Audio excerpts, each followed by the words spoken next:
An age and eons-old debate, which is better, whiskey or whiskey, as in Irish whiskey with an E or Scotch whiskey without one, an E that is. I was born a true Celt in Cornwall, the son of an Irish Catholic mother and a Scottish Protestant father, so apart from the troubles in Ireland, etc., my parents could even find time to squabble over whiskies. My mother's favourite was Jameson's, with Bushmills a close second. My father's anything from the Isle of Skye, which he followed with such passion, they ended up retiring to within bottle-throwing distance of the Talisker distillery. And did my father make Friday night visits to a back door there for 30 plus years? Of course not, merely a local rumour. They refer to the disappearance of whiskey as the angel's share, which makes my father's contribution to the losses almost heavenly. Here is a Liam Dale pair of palate-pleasing programmes. On the Irish Whiskey Trail, self-explanatory, followed by On the Whiskey Trail of Scotland. I really enjoyed these two film projects. I hope you do too. Sláinte Liam Dale.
When you begin trying to define the very essence of Ireland and the Irish, you'll find that this is one of the most enigmatic countries and peoples of the world.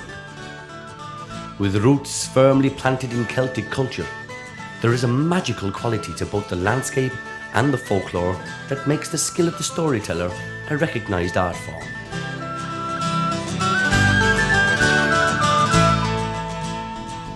From the mighty Finn McCool, the giant responsible for building the Great Causeway,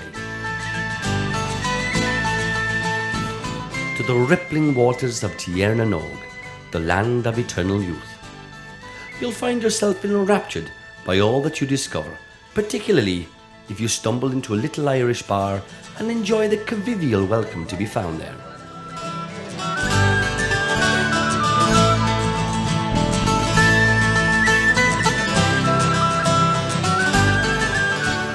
After all, nothing can be more enlightening or alluring than a glass of mellow Irish whiskey to help you appreciate what a fine land this really is. And here lies another great tale of Ireland, immortalised in the golden liquid swirling around in your glass, that has defied the passage of time to become one of the nation's most precious assets. It's a story that can be as dramatic and as dangerous as the legend of Finn McCool, while in other respects, it's as romantic as the mystical tale of Tierna Nog itself.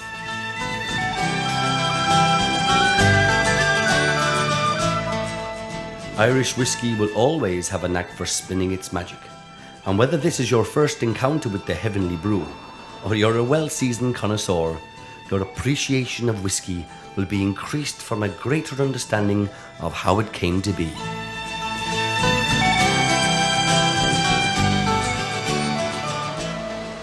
On the Irish Whiskey Trail, we'll take you from one end of Ireland to the other in search of the finest examples of the whiskey distiller's craft.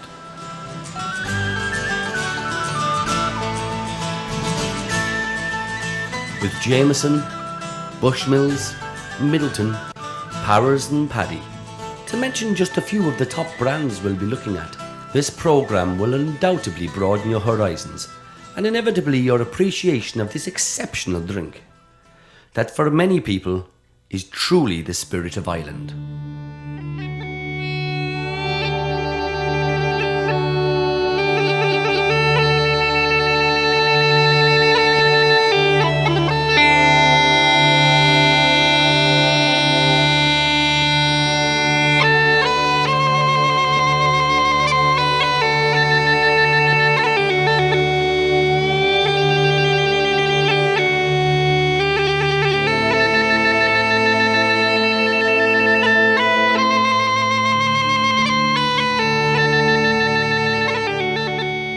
The precise origins of whiskey remain unclear to this day, but Ireland without doubt has the strongest claim to being its birthplace. From as early as the 6th century, Irish monks travelled far and wide, and it's believed they learned the rudiments of distillation after observing Arab alchemists isolating perfume essences in alembics, which certainly share more than a passing resemblance to the copper pot stills that even now are an intrinsic part of the modern whiskey making process.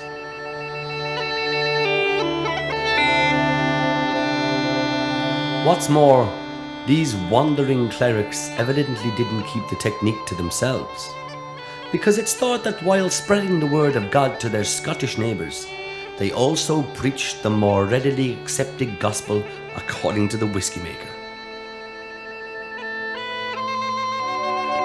The shared heritage of the two nations, with their variations upon the Gaelic language, describe the newly discovered spirit as the water of life, Ishkaba.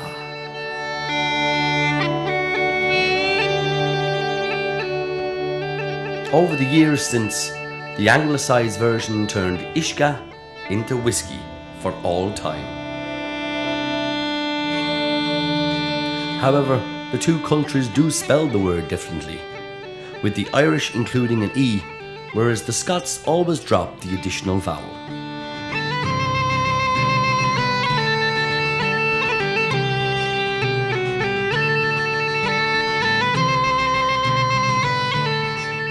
There are those who have suggested that the unrelenting rain that Ireland is famous for has contributed to the nation's whiskey-making prowess for two reasons. Firstly, folk who spent a fair proportion of their time soaked to the skin and battered by cold Atlantic gales certainly had the motivation to concoct a wee drop of something warming to keep out the chill. And secondly, perhaps even more importantly, the climate as a result of this higher than average rainfall is perfect for growing barley, one of the staple ingredients of whiskey. A soft, pure water supply is also crucial, and naturally, there's never been any shortage in this respect either. But don't get the idea that Ireland is always wet and cold. Only the raw winter months can be a bit bleak. The summers are often as not warm and sunny, showing off the Emerald Isle to its best advantage.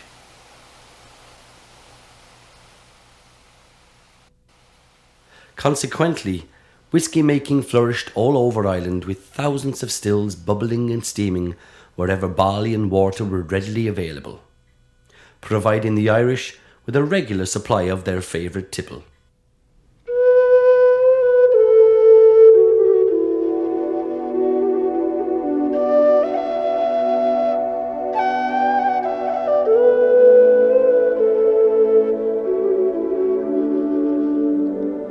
Come down from Purple Mountain, come ye through the glen, across the loch and burren, come the Irishmen. Beneath their dancing banners, as to the call they hail, the sound of fife, the sound of skin, come the children of the Gael.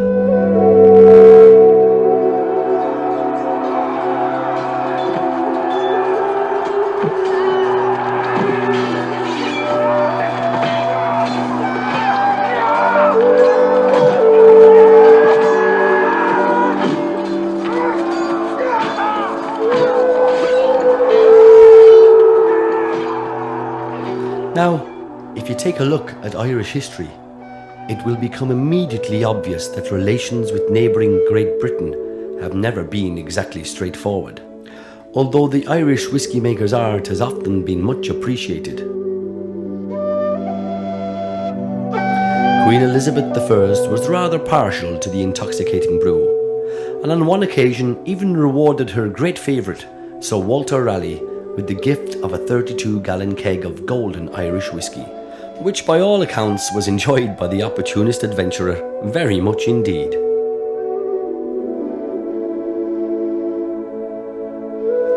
Unfortunately, however, those that were to follow in the feisty royal lady's powerful footsteps did not treat Irish whisky, or anything Irish for that matter, with anything like the respect it deserved.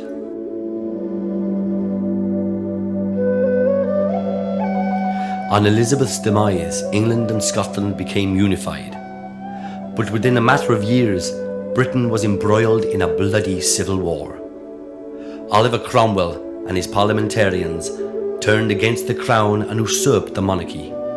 Singularly unattractive, Cromwell was not a romantic figure, with his puritanical views and zealous approach to religion, and for the Irish, he is still one of the most hated English characters from history to this day. There were many royalist supporters in Ireland who were massacred by Cromwell in most brutal fashion, with the siege of Drogheda being a prime example of the atrocities committed. But what you may well wonder, has this got to do with Irish whisky?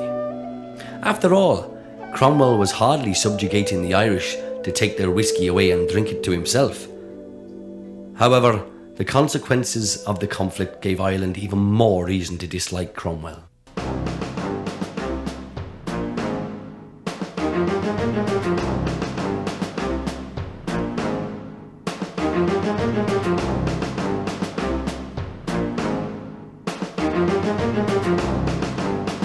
When the Civil War came to an end and Charles II was restored to the British throne in 1660, the treasury coffers were at an all-time low. Taxation looked extremely promising, and all manner of commodities were quickly targeted by the accountancy boffins in London, with whisky proving to be an exciseman's gold mine in both Ireland and Scotland.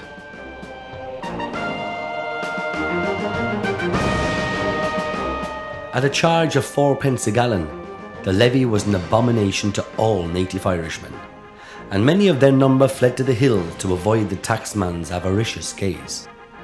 It truly was adding insult to injury, and resentment towards London's unwelcome intervention in Irish affairs was not for the first time strongly voiced, with the Scottish whisky makers suffering the same strictures as well.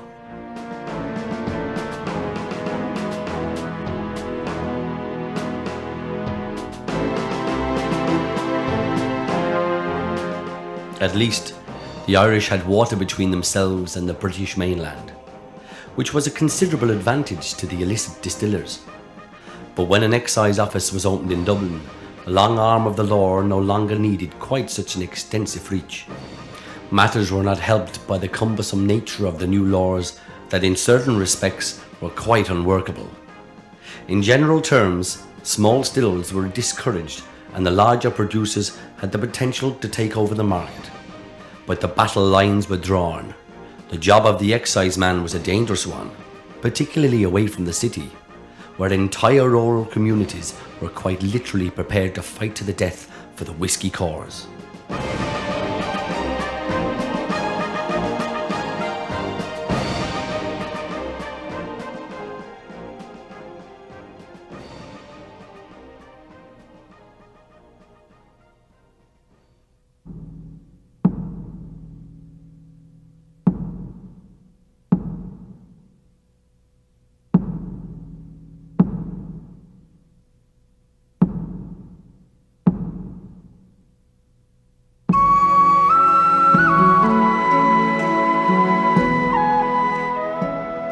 Irish whisky making remained in this state of confusion for some considerable years. I will now step forward in time to the late 1700s, when a canny Scot by the name of John Jameson arrived in Dublin and set up in business, producing whisky at this Bow Street distillery. His pedigree was certainly exemplary, as he was linked with other famous whisky makers, and even his wife Margaret's family, the Haigs, were also established in the industry, and they are still producing one of the world's best loved Scotch blends to this day.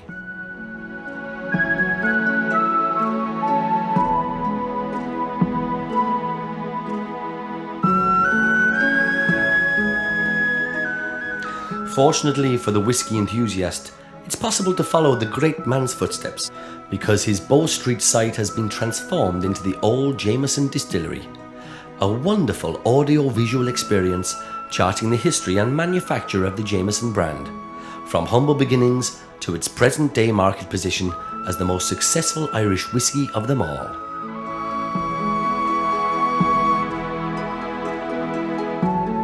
It certainly adds an ironic twist to the story when you consider the fact that a Scotsman did so much to advance the cause of Irish whisky, when it was the Irish who had taught the Scots the art of distillation in the first place. But advance the cause is precisely what John Jameson did, and you'll certainly discover just exactly how as you explore this beautifully presented exhibition. This is also a very good point at which to investigate the process of Irish whisky making and search out the differences between it and its often better known Scottish relation.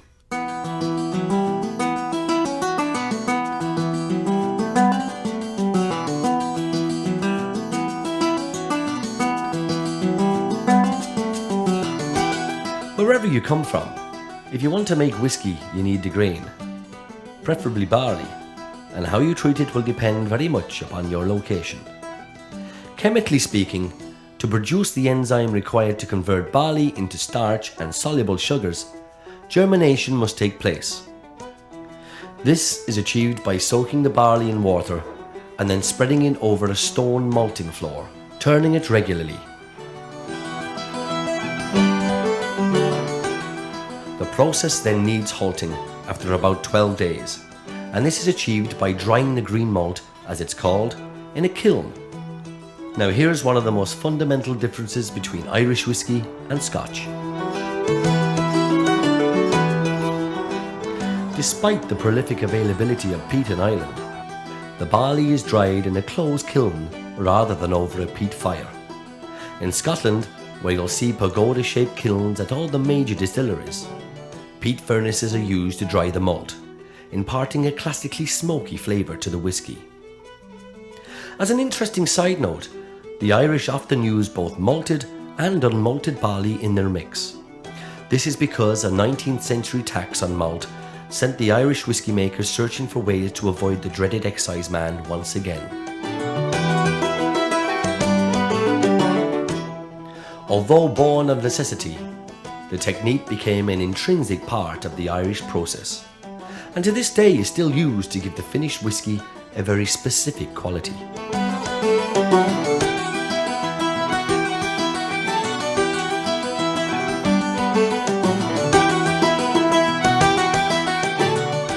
The next step is mashing, where the barley, malted or otherwise, is ground to become grist, and then mixed with water in the mash tun to produce wort, a frothy, brownish liquid.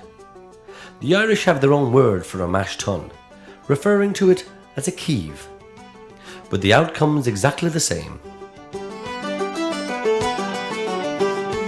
The wort is then fermented in washbacks with yeast, converting the bubbling brew sugar into alcohol. Throughout these two stages, the Scottish process has no variation from the Irish, but although this still house in Glenfiddich in Scotland looks very similar to the reconstruction you'll see at the old Jameson distillery, what actually happens is very different, as of course are the finished products.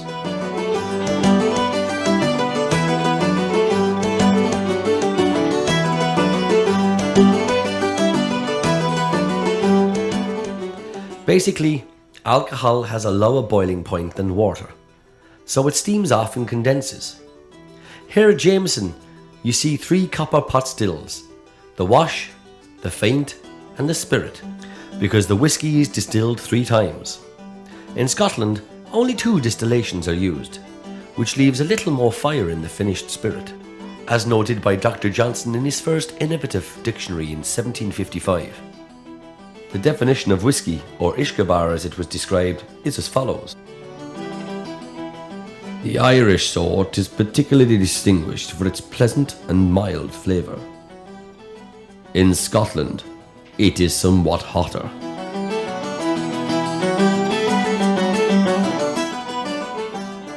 Historically, this difference made the Irish whisky far more suited to the undeveloped palate of the international export market, whereas the Scotch version tended to be most appreciated at home. This certainly worked to John Jameson's advantage, combined with more standardised taxation laws, and by the time of his death at the ripe old age of 83 in 1823, his eldest son was in a position to steer the prospering whisky dynasty into a golden age. Casks full of Jameson were safely stored in cellars below the Bow Street premises, and the company's rosy future looked well and truly assured.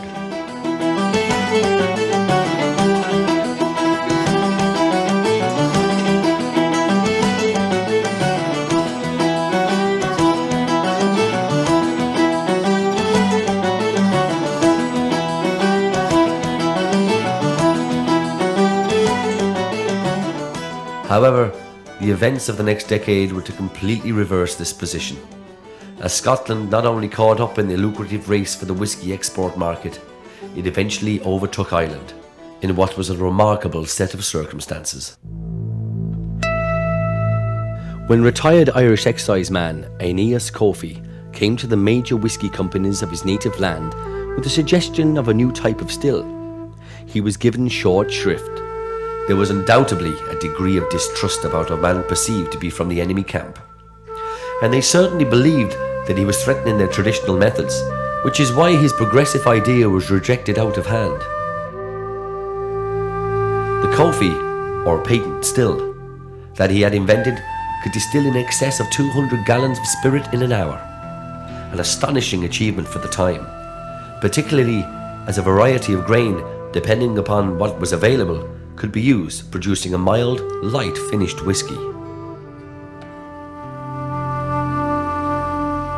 Undeterred, Coffey set off for the British mainland, and the predominantly malt Scotch whisky distillers of the north took up his invention with enthusiasm. They could take the light grain whisky that Coffey still produced and mix it with their fiery malts to cool and mellow a blended brew. Jameson relations by marriage, the Haigs, flourished with new blends, and Johnny Walker, an entrepreneurial grocer from Kilmarnock, laid down the foundations for a whole new whisky dynasty of his own. His red, black and blue label whiskies were some of the best loved brands in the world, past, present and future.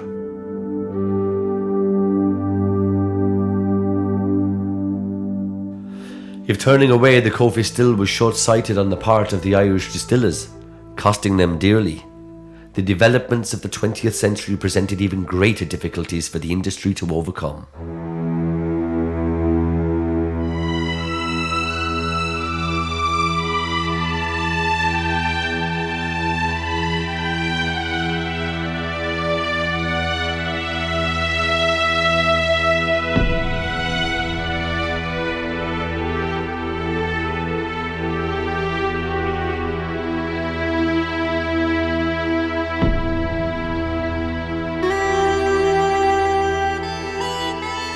Politically, the tension had been rising in Ireland for centuries as the fight for Irish independence from Britain escalated even more dramatically. The Easter Uprising of 1916 was a stark warning to London that matters needed to be addressed.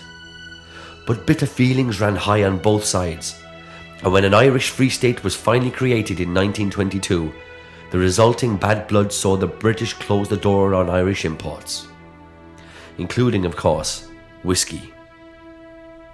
Not only were sales to Britain lost, markets on the far-flung corners of the then extensive British Empire were also closed, leaving the Irish whisky distillers just home consumption and exports to America to sustain them.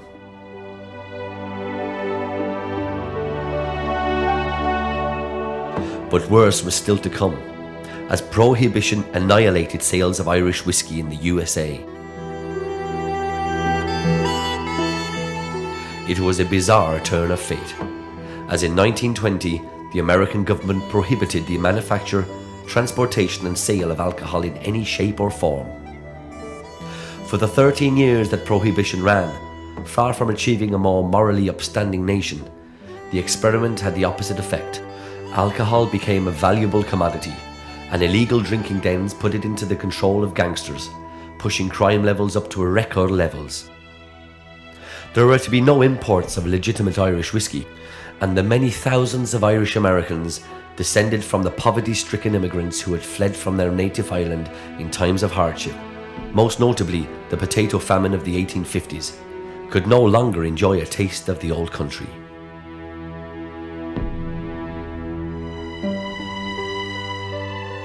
Further damage was done due to the fact that alcohol was produced in any backstreet brewhouse that could be prevailed upon, and a great deal of this poor quality bootleg liquor was labelled Irish whiskey. The fine reputation that such worthies as John Jameson and Sons had built up was smashed with bad publicity.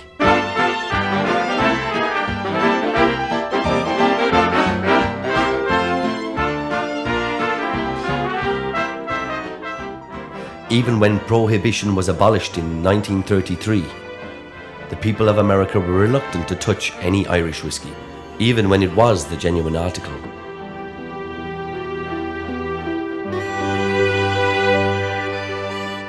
One problem had followed another for so long, compounding the impact of each difficulty. Pulling the Irish whiskey industry back into profit in the later half of the 20th century was going to be a tall order indeed.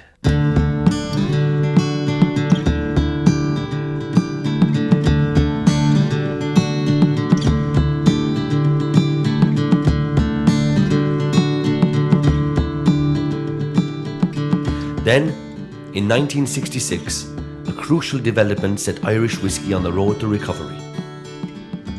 Jameson and Powers, the other major whiskey manufacturer to have survived in Dublin, merged with the Cork Distilleries Company, which included such great local brands as Middleton and Paddy.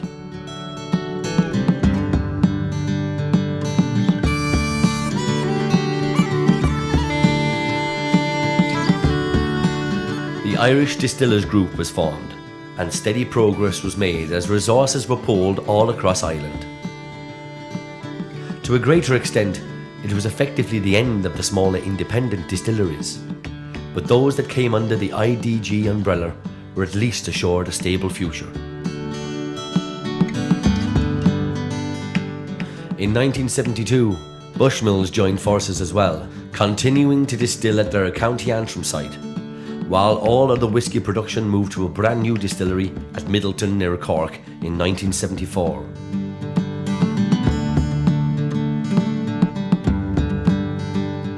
But the age-old problem of restoring Irish whiskey to its previous status on the export market was still proving difficult. By the 1980s, it was obvious that this issue needed resolving once and for all, if the IDG stood any chance of consolidating its successes to progressively move towards a secure future. So when the French-owned drinks group Pernod Ricard made a bid for the Irish Distillers Group, it was accepted to everyone's mutual advantage. With access to the French company's extensive export market, Irish whiskey made one of the most dramatic commercial comebacks of all time, climaxing in 1995 as the annual world sales of Jameson topped the 10 million bottles mark. And things don't stop there. Jameson has gone from strength to strength, as have the other Irish whiskey brands in the Irish Distillers Group.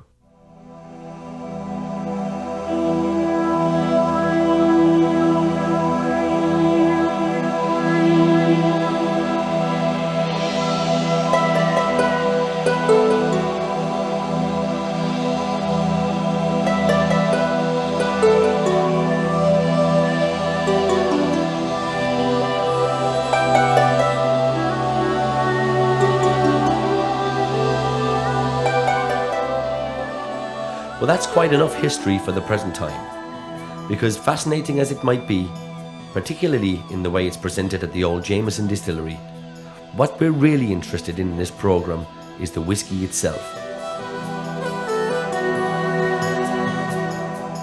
Should you ever get to Dublin, the Bow Street tour is absolutely absorbing. But of course the highlight has to be the happy conclusion in the old Jameson bar.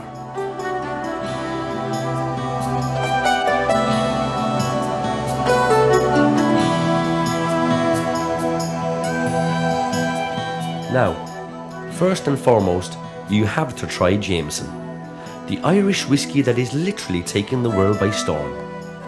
Clever advertising campaigns entice busy folk as far afield as Tokyo and Rome to stop a while and appreciate the relaxing qualities of a Jameson. What's the rush is the question posed in adverts everywhere, and of course the answer is to be found in the warming spirit at the bottom of the glass. If you've never tasted whiskey before in your life, you don't need to be wary of this beautifully smooth drink. A whiskey with so much to recommend it. You'll find the mellow sweetness of Jameson is balanced by fresh floral notes. However, on the palate the flavours gently develop with a mild degree of woodiness and a good sherry kick. It could be said that Jameson is the true spirit of Ireland, as it has led the way in the recovery of Irish whiskey's fortunes, and you definitely get the feeling that even greater success awaits this brand of the moment.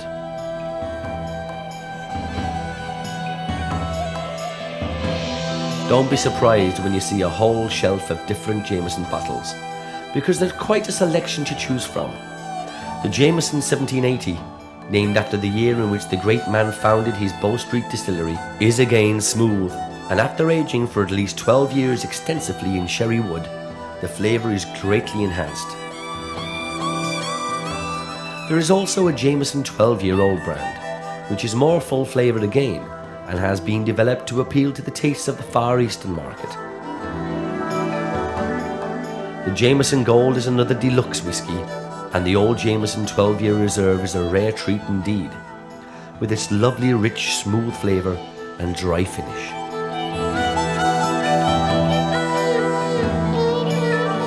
If you get the chance to try Redbreast Pure Pot Still Whiskey, you'll certainly not be disappointed by this treasured member of the Jameson stable.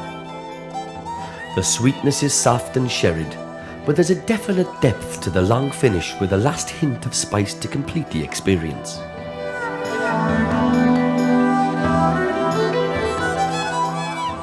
Now, before we leave Dublin, you really must give Powers Whiskey a shot. A true native of the city. It could be said that while Jameson was always the Coca-Cola of the Dublin whiskies, Powers was the Pepsi. Equally as good, but just a hair's breadth behind. If you've never been to Ireland, you'll possibly not have encountered Powers whiskies. But for the home market, it's perhaps the most popular of all. Dating back to 1791, Power & Sons were renowned for their progressive attitudes, particularly when it came to supplying their customers. In 1886, Powers became the pioneers of Irish whiskey bottling, because up until this time, almost all drinks were sold straight from the barrel, a practice that was open to adulteration from unscrupulous merchants and publicans. With bottling on site, customers got exactly what Powers intended them to have. And what's more, they could carry it home without having to swallow it first. It was a trend that caught on very quickly, with all the other distillers following suit.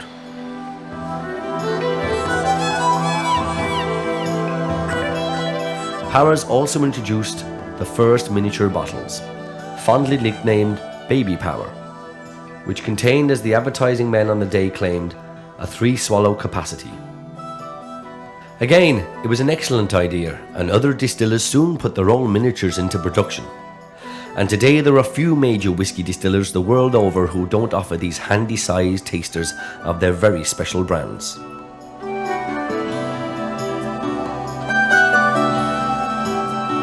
But tales of the past successes of Powers aside, this really is a great whiskey, with all the classic smoothness of the 3 times distilled Irish process. There is a luscious peach quality, rich malty flavours, and a pleasant dry finish. As well as the standard Powers whiskey, there's also a 12-year-old reserve that has even more richness and rounded flavour, and if you ask any Irishman, he's certain to recommend it.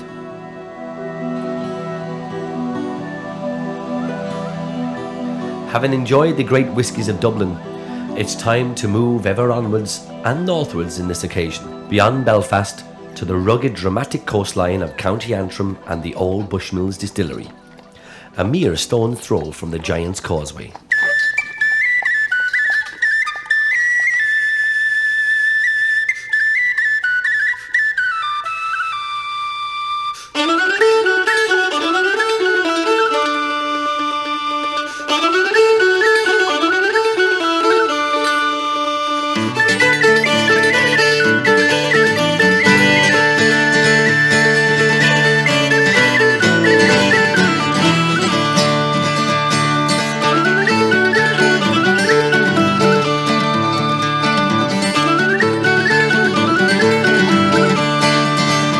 Last night the Lord came riding home, searching for his lady.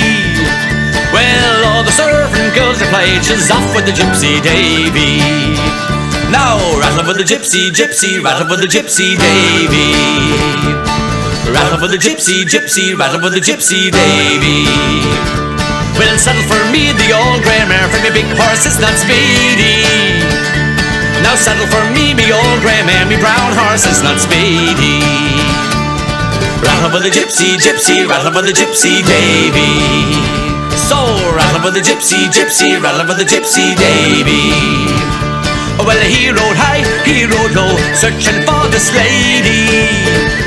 Now he rode high and he rode low, overtook his fair lady. Rattle for the gypsy, gypsy, rattle for the gypsy Davy. Rattle for the gypsy, gypsy, rattle for the gypsy Davy.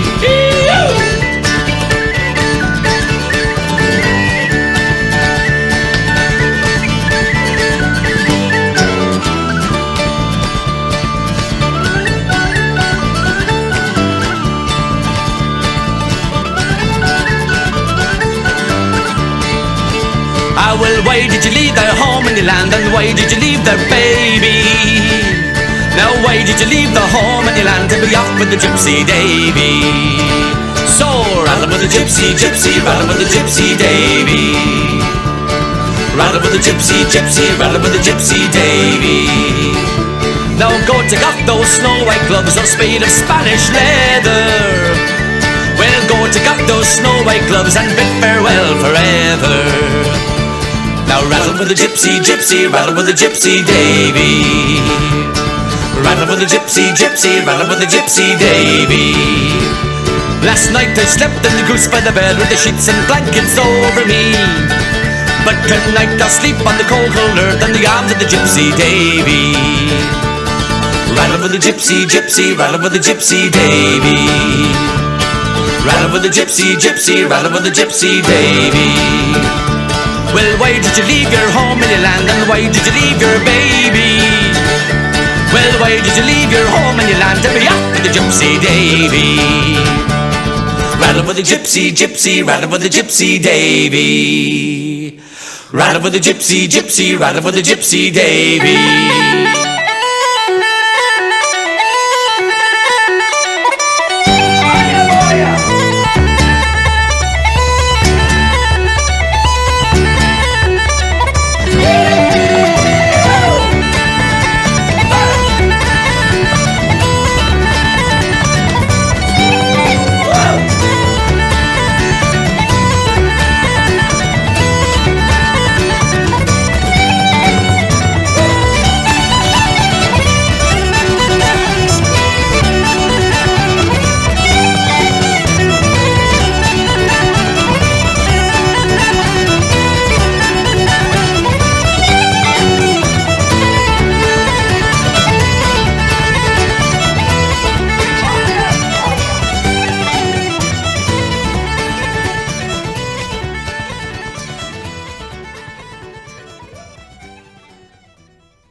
If you want to make the trip here to Bushmills for yourself, you'll have no trouble finding it. Just head for the Giant's Causeway and you'll see plenty of helpful signs to direct you. This is a program about whiskey, so obviously we're more interested in the distillery than amazing geological structure. But it's well worth taking a few moments to have a closer look, because it will help your understanding of the character of Bushmills whiskey.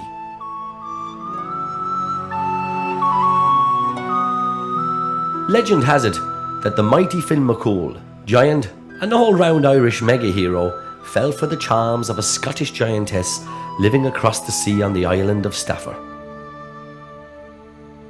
Naturally, as any hero worth his salt would in such circumstances, he started to build a causeway to reach her. Interestingly, you can find similar rock formations in Stafford, because as the story goes, the worthy lady was a dab hand at building herself. So she set to work to reach her true love halfway.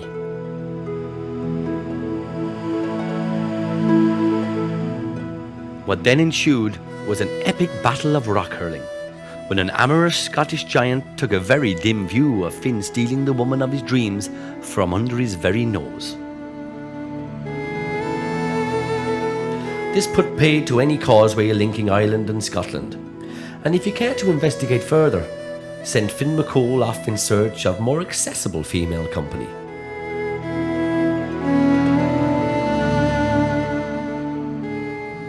Now, nobody's going to tell you that the mighty Finn McCool had anything to do with whiskey at Bushmills.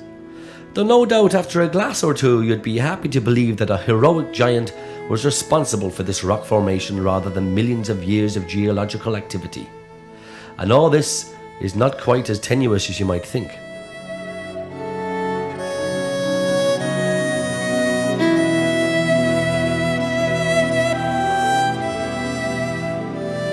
On a fine clear day, you can make out the island of Islay in the distance off the Scottish mainland, just 16 miles away, which immediately suggests that Finn McCool's idea wasn't such a crazy one after all. Any Scotch whisky enthusiast will tell you that there are very distinct whisky making regions in Scotland, and Islay is certainly one of them. Characteristically peaty and smoky, the Islay single malts can be pretty complex. Lagavulin, for instance, has a kick like a mule, but is absolutely divine. And you'll never find a product less like the smooth, mellow Irish whiskey. But it's the fact that they are single malts that connects them with Bushmills, a fact that distinguishes this whiskey from the majority of Irish brands. Bushmills is perhaps best described as being the bridge between Irish and Scottish whiskey. And when you discover just how close the two nations are at this point, geographically speaking at least, it will hardly come as any surprise that there are similarities between the near neighbours' distillation processes.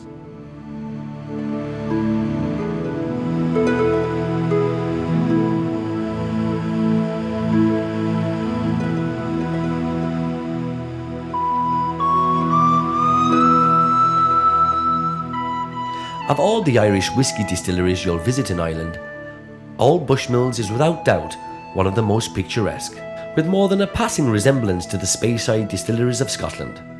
This is because the scene is dominated by the beautiful pagoda towers, where barley was dried, but unlike their Scottish counterparts, without peat in the furnace. Historically speaking, these towers were a relatively new addition to the Bushmills landscape, being of Victorian design, due to the fact that a fire destroyed much of the distillery in 1855. The original buildings were considerably older.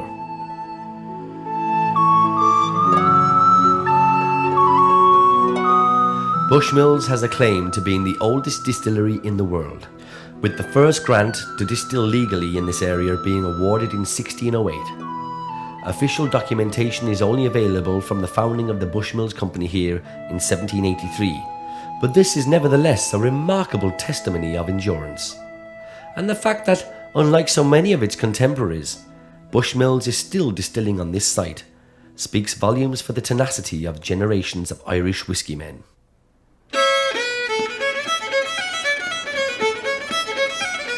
At this point, you may be wondering why it's worth travelling so many miles from Old Jameson in Dublin to visit another distillery that is part of the same distillers group. Because after all, surely you'll see the same things over again. There is no mystery to whiskey making, no great secret recipe. So why bother to embark on the whiskey trail? The Jameson Bar and Shop has ample supplies of all Bushmills whiskies, so you certainly won't miss out on tasting the various malts and blends.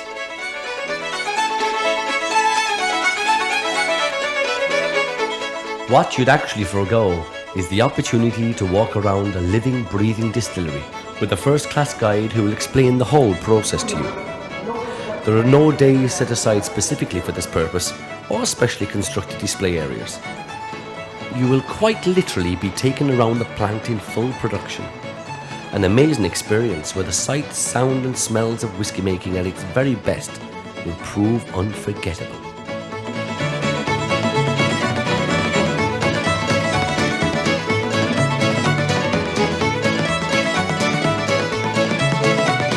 First stop is the mash tun, the Irish Keeve, where foaming wort is produced to the highest specifications.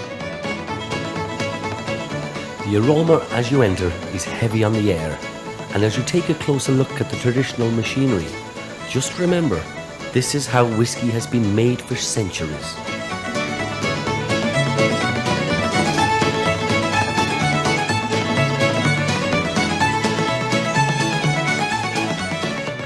The next stage at Bushmills is rather high-tech, with stainless steel washbacks where the yeast is added and fermentation takes place. If you visit Glenfiddich in Scotland, you'll find a wonderful collection of old wooden washbacks, still very efficiently in production, a marked contrast to what you'll see here.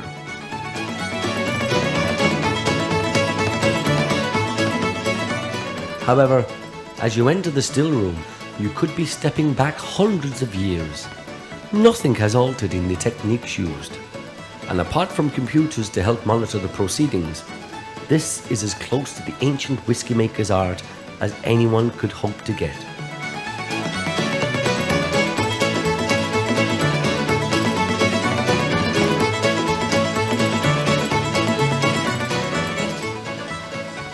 The hissing and spluttering of the steam in the system almost speaks to you, and the gleaming bulbous copper pot stills have, without doubt, veritable personalities of their own.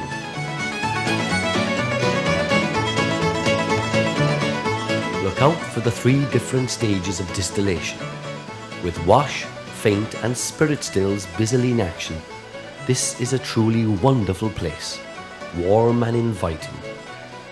But there is something a little unnerving about the heavy breathing sounds that the pipes and the pot stills generate. And to be alone here at the dead of night would not be a wise thing for those of a nervous disposition.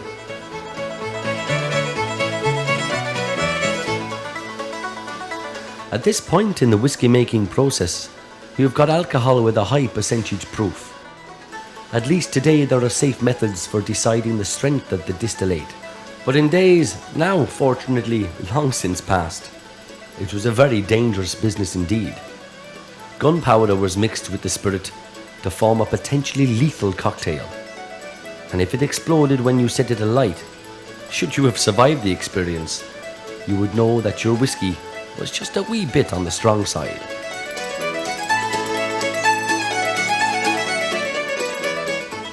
But what you have at the end of all these processes still can't even be called whiskey. And at Bushmills, you do get the chance to see firsthand the extensive and lengthy tasks that now need to be undertaken before the pure Irish spirit can proudly receive its name. You have already seen great skill in action, but there is a further group of remarkable craftsmen working traditionally within the Irish whiskey industry. Without the cooper, the wonderful variation of flavours that we have been discussing in many of the whiskey brands simply would not exist.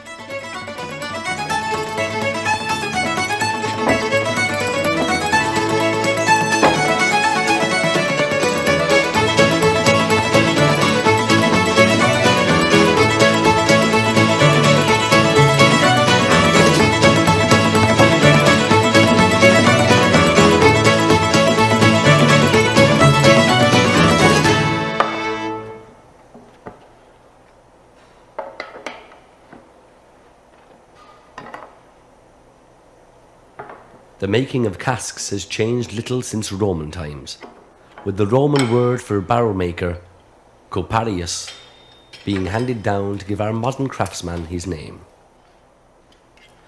The tools you can see him using could well have come from an archaeological dig, and are as fit for the purpose of the present as they ever were. Although perfectly able to create a barrel from scratch, most of the cooper's work here at Bushmills involves rebuilding and restoring casks that have previously been used for sherry or American bourbon. This is critical to the flavour of the finished whisky, and as we've already discussed at the Old Jameson distillery, sherry notes are much appreciated in specific brands.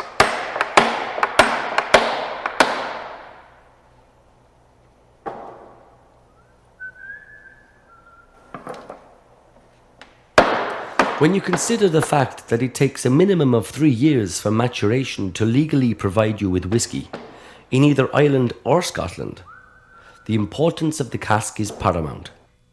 Here you can actually see that the liquid going into the barrels is clear, and from this moment onwards, it will not be exposed to the light of day again for at least 3 years.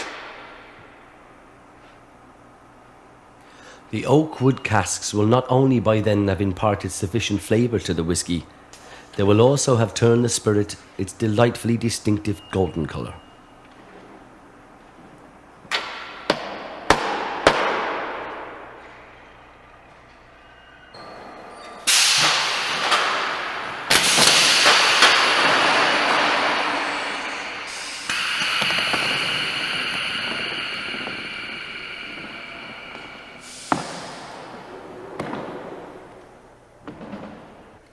For a company as large as Bushmills, maturing these precious barrels in waiting that are a lifeblood of the business needs space and perfectly controlled conditions. Take a look at how Scottish barrels are matured first, in wide, low warehouses, and another difference between Scotch and Irish whisky can be noted. When you walk into an Irish warehouse, the enormity of the maturation system will overwhelm you.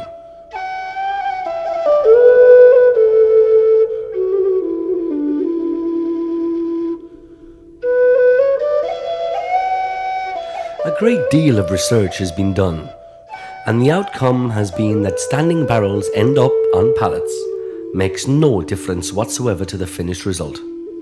It just makes management of the casks a whole lot easier.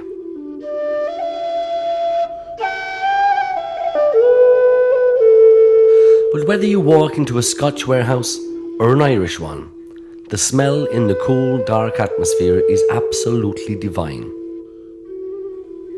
What you will detect aromatically is the angel share, a romantic name for the spirit that evaporates as the good clean air permeates the fine oak casks.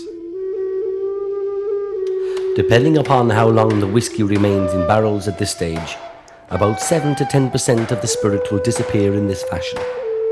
And painful as it might be for the producer, without this natural wastage, there would be no whisky to enjoy at the end of the day.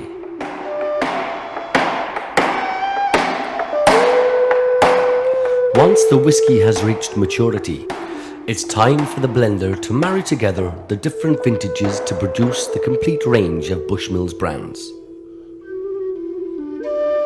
After careful manipulation, the finished whiskies are collected in vats, ready for bottling, and for the many thousands of visitors who make the pilgrimage to the Bushmills bottling plant, is certainly an added and mesmerising bonus. However, as we reach the end of our guided tour, particularly if you've been to Old Jameson at Dublin first, you'll know what's coming next.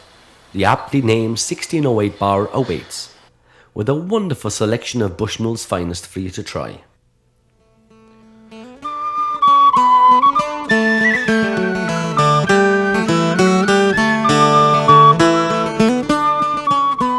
The best known of all the blends here has to be Black Bush, an award-winning speciality with a sweet toffee nose. There's truly something for everyone, novice whisky taster and connoisseur alike, as it's smooth and silky soft with a perfectly balanced maltiness and mellow sherried finish.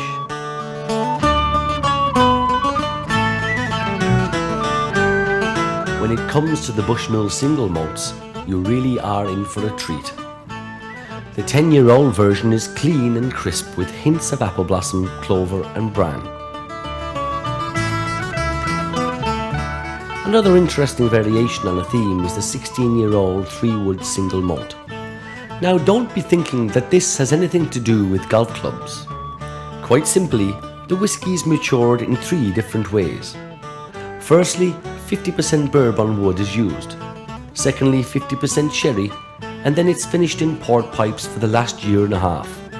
And you can detect notes of each in this well-balanced, full-bodied, smooth and sweet malt.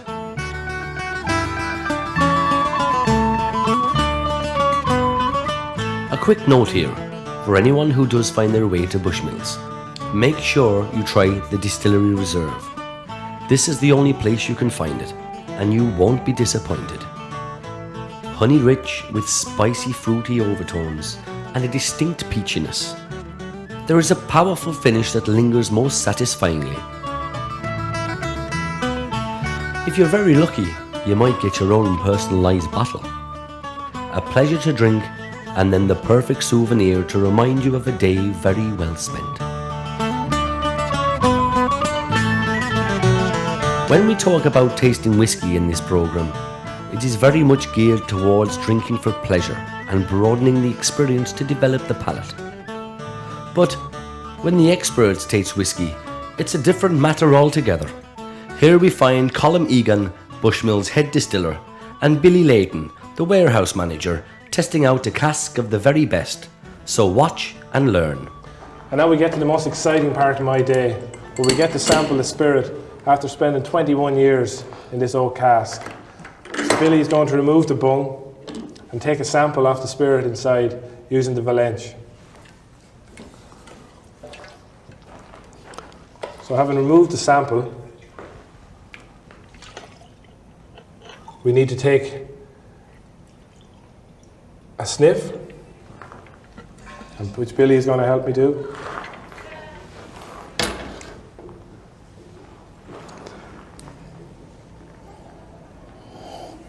And then we need to take a taste.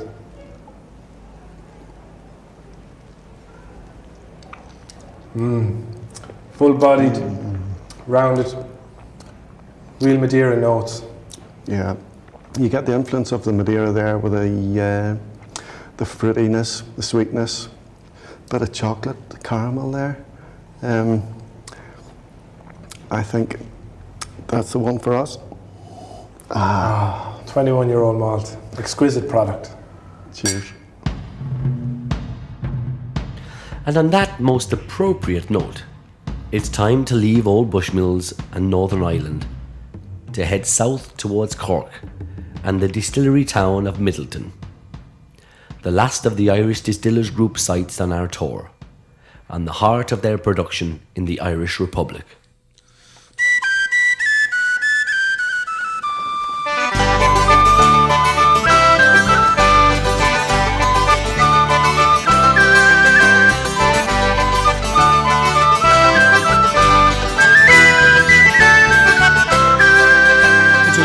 Before battle and gathered in groups, the soldiers lay close in their quarters. They were thinking no doubt of the dear ones at home, of their mothers, wives, sisters and daughters. And with a pipe in his mouth sat a dashing young blade, and the song he was singing so gaily, it was honest Pat Murphy of Ma's brigade, and he sang of the sprig of Shillelagh.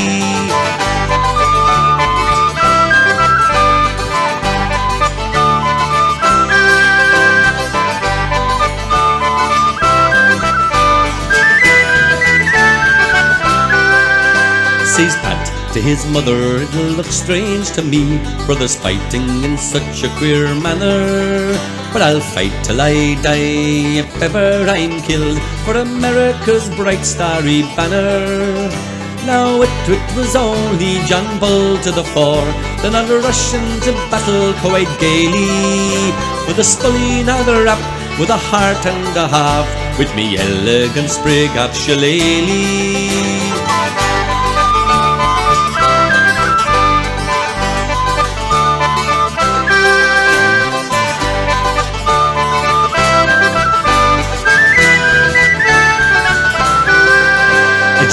vicious thief. If I had you but here, your beautiful plans I'd be ruining. I'd give you a taste of me bayonet, bedad, for trying to bust up the Union. Then the Irish Brigade in battle was seen, their blood in our colours shedding freely. With the bayonet charges they rushed down the foe, with a shout of the land of Shillelagh.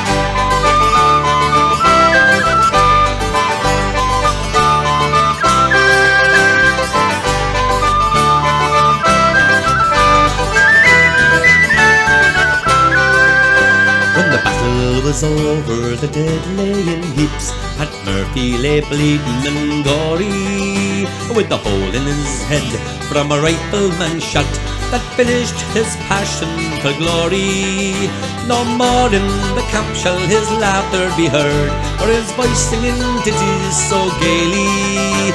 Like a hero he died for the land of the free, far away from the land of Shillelagh. Then surely Columbia can never forget all the valour and fail hold communion. How nobly the brave Irish volunteers fought in defence of the flag of the Union. And if ever old Ireland for freedom should strike, with a helping hand of her quite caring, and the stars and the stripes shall be seen alongside the flag of the sweet land of Erin.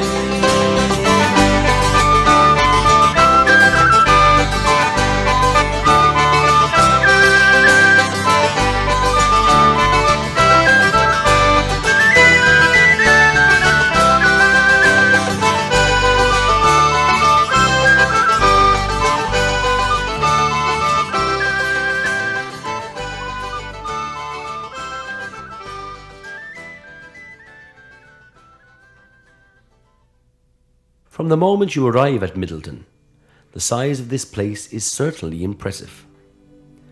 You might be a little confused when you see the Jameson Heritage Centre posted above the main door, but at least by now you'll realise that any mention of this esteemed gentleman is an absolute assurance of the finest quality.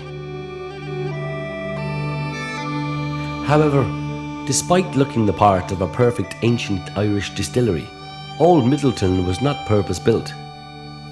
It started life in the late 1790s as a woolen mill, and was then taken over for use as an army barracks during the Napoleonic Wars. Whiskey didn't start to flow from here until 1825, when the building was purchased by the distilling Murphy brothers, who rapidly prospered. When you spot the huge water wheel, you can see just how successful they were, as they constructed it almost immediately on arrival. Their original version was wooden, but when this iron replacement was constructed in 1852, whiskey making at Middleton was well and truly on the up and up.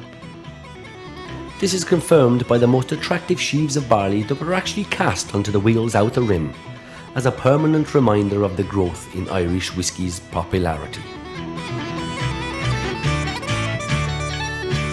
Even if you consider that by now you have a fair understanding of Irish whiskey making, it's well worth taking the Middleton tour, if only to see the sheer scale of operation here.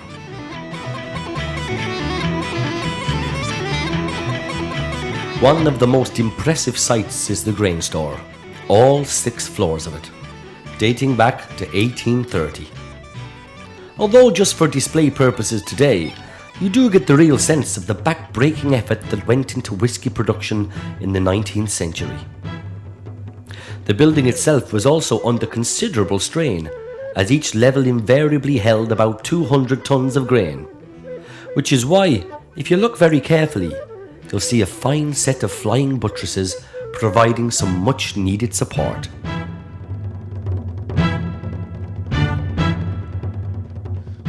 Size, it appears here, was everything, and despite the grand proportions of the mash tun and washbacks, not to mention the engine power to keep the process running, you'll nevertheless get a shock when you arrive at the pot stills. Gleaming bright, the copper wash still, capable of handling up to 31,648 gallons, is simply enormous, and to this day is famous for being the largest of its type in the whole world. It's well over a quarter of a century since this still was operational, but it has been maintained in immaculate condition. One of the best stories told at Middleton concerns a still that you definitely won't be seeing. Sandy Ross, an experienced distiller, was supervising events, quietly going about his duties, when a sudden explosion ripped through one of the stills. Mr. Ross found himself unceremoniously blown through the window and out into the courtyard. And as it was still a time when collars were detachable from a gentleman's shirt, the poor fellow found himself left wearing nothing but his collar and boots. A crowd of startled onlookers soon gathered around, but his blushes were spared when a generous management gave him the afternoon off to get over his traumatic experience. Miraculously, he only sustained a few minor cuts and bruises, and was considered a very fortunate chap in the circumstances.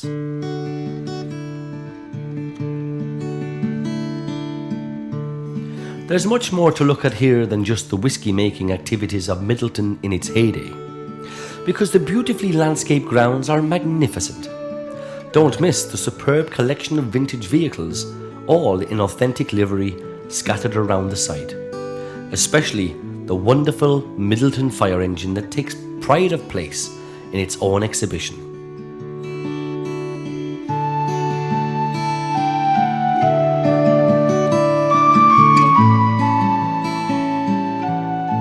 So where, you might ask, after seeing this fine display of Middleton's past history, are all the many Irish Distillers Group whisky brands being produced? Well, as you'll remember from earlier, a new Middleton distillery was built in 1974, and not being the most picturesque of constructions, it's well hidden from visitors' view. But whatever is lacking by way of aesthetic architecture is well and truly made up for in speed and efficiency. Few people are fortunate enough to see inside this great modern distillery, but today we've been given kind permission to take a closer look. Size is evidently as much a Middleton watchword as ever, and when you see the enormous still room, it literally takes your breath away.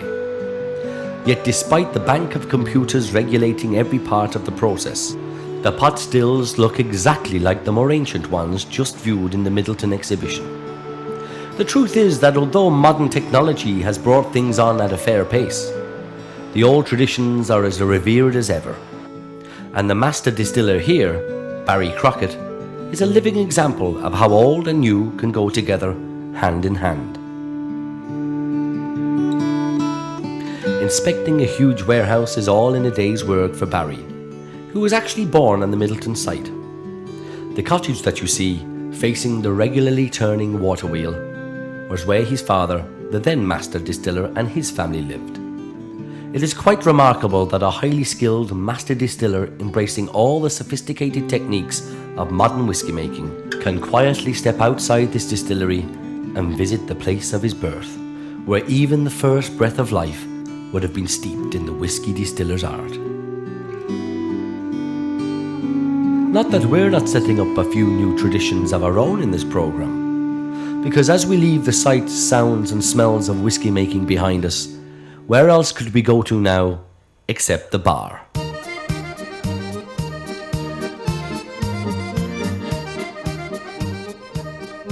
There are some superb examples to be tasted here, not least the Middleton Very Rare, with Barry Crockett's own signature guaranteeing the pedigree of this exceptional whisky. This is a limited edition that has been bottled annually since 1984.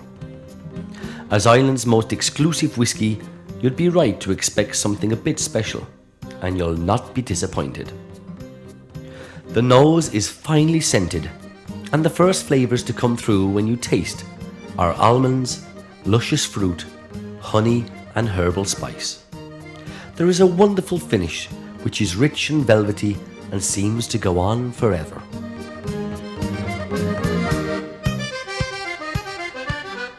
Now, on some of the older lorries that you'll have seen in the grounds of Middleton, The name of Paddy Flaherty is well in evidence, and you couldn't come to this part of Ireland without trying the great whisky that bears his name. Originating in Cork, the given name for this favourite Irish tipple was Cork Distilleries Company Old Whisky, which was, as you can imagine, more than a mouthful to ask for at the bar, particularly by the third or fourth measure. Consequently, Paddy became the accepted name for this brand after about 1910. Paddy Flaherty was one of Cork Distillery's finest salesmen of the time, flamboyantly making his mark wherever he went. And before too long, folk would just ask for a glass of Paddy's whisky, and everyone knew exactly what was meant. You'll find Paddy Old Irish Whisky well represented today, and although by no means a heavyweight, it's a light, fresh drink that's as popular as ever.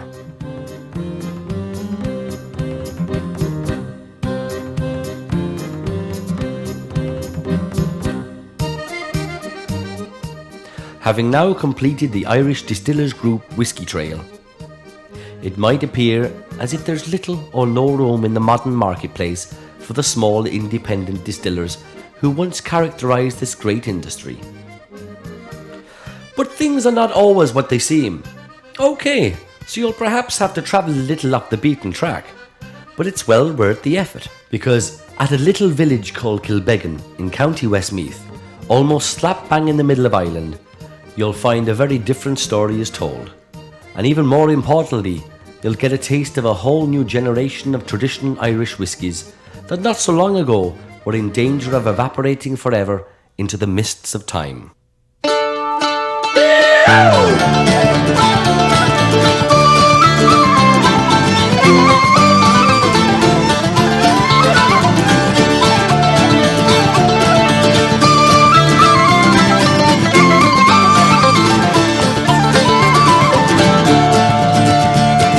Three old gypsies came to our hall door.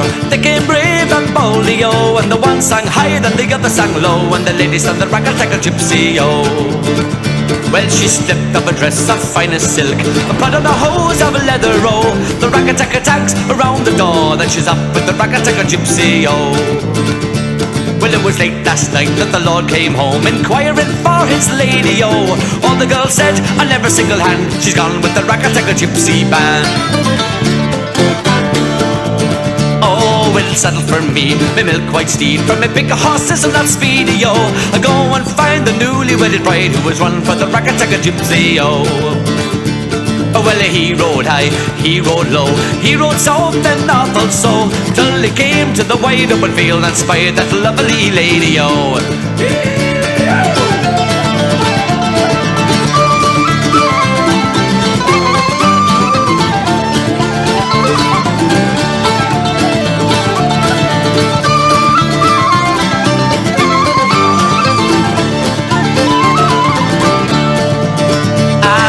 Why did you leave your home and your land? And why did you leave your money, yo? Why did you leave the newly wedded lord to be up with the ragga-tagga gypsy, yo? She said, what care I for the home and the land, and what care I for the money, yo? What care I for my newly wedded lord, when I'd rather have the ragga-tagga gypsy, yo?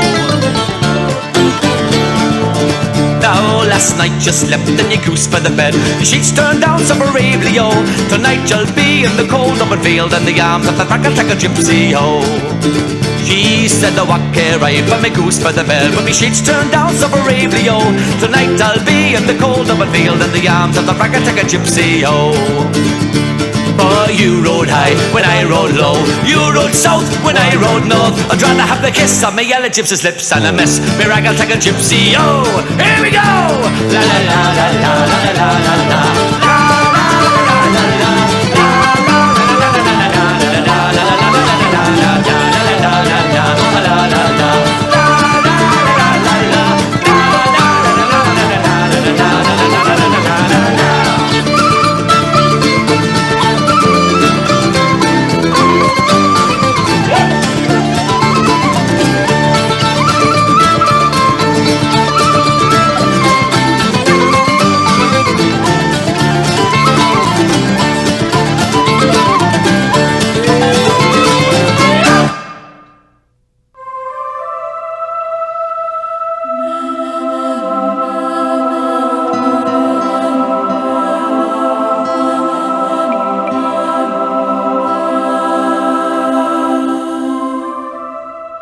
Loch's distillery dominates the Kilbeggan High Street.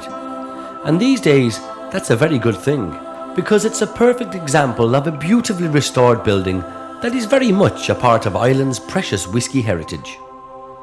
But things haven't always been quite so satisfactory here, because believe it or not, up until quite recently, Loch's was derelict and daily falling into further disrepair. Like so many of the smaller Irish distilleries, whisky production ceased to be viable from the late 1940s onwards, with a whole host of problems resulting in eventual closure in 1957. Through the 1960s, this fine establishment was actually used as a piggery, with the pleasing malty smells of the distillation process superseded by a far less appetizing aroma. However, despite the fact that the building changed hands on a number of occasions, the property steadily deteriorated until it was fit for nothing. For the people of Kilbeggan, the prominent position of such an ugly blot on their otherwise picturesque landscape was a much debated issue, and a plan of action was drawn up. The whole village got together and as volunteers took on the task of restoration. Today, the results of this heroic communal venture certainly speak for themselves. It's a remarkable achievement, yet was nothing new for Kilbeggan folk, as their equally public-spirited Victorian ancestors had stepped in once before to save Lochs from disaster. The distillery at Kilbeggan actually dates back to 1757, and like Bushmills, it too claims to be the oldest distillery in the world. Undoubtedly, Bushmills with its 1608 pedigree is the most aged, but official records do not exist until 1784, some years later than Kilbeggan's legal beginnings. But all wrangles aside, no matter how good-natured the gentleman who actually gave his name to the distillery, John Loch arrived in 1843 and quickly started to prosper. With ample supplies of local grain, crystal clear water, and turf to keep the boilers well and truly stoked, all it took was John Loch's quite considerable managerial skills to put Kilbeggan on the map. He was a man some years ahead of his time, who treated his workforce with respect and provided the best he could for their every need.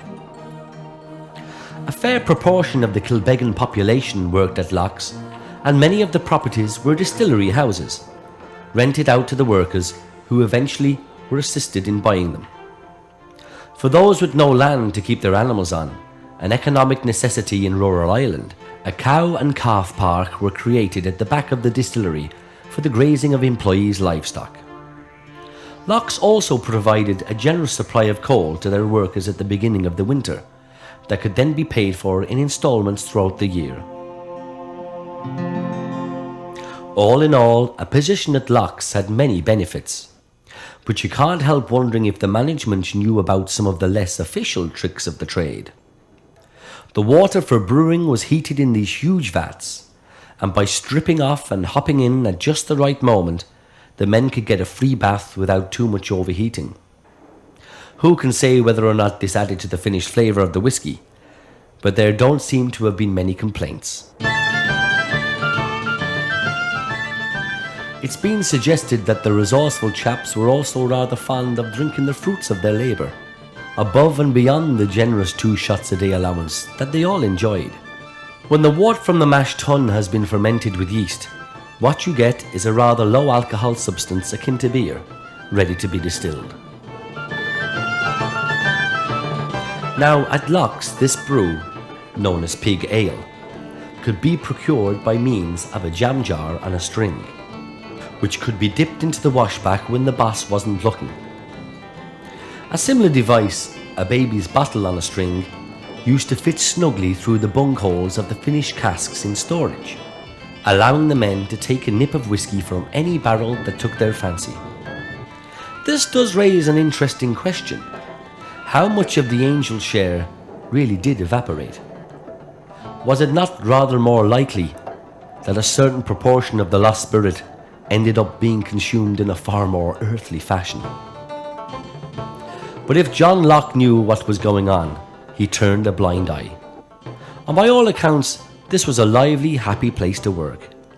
His benevolence certainly paid dividends in 1866 when the company's boiler blew up.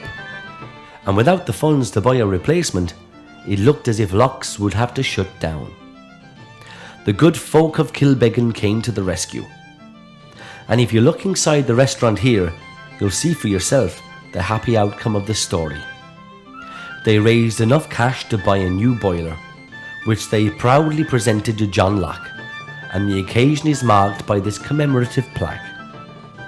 By the way, should you ever find yourself here in person, make sure it's around lunchtime, because you won't find better home-cooked traditional food in the whole of Ireland. Now you'll recall at the beginning of our tour around Locke's, whisky tasting was mentioned, and as you look at all the beautifully authentic working displays, you may be wondering how on earth this is going to be possible.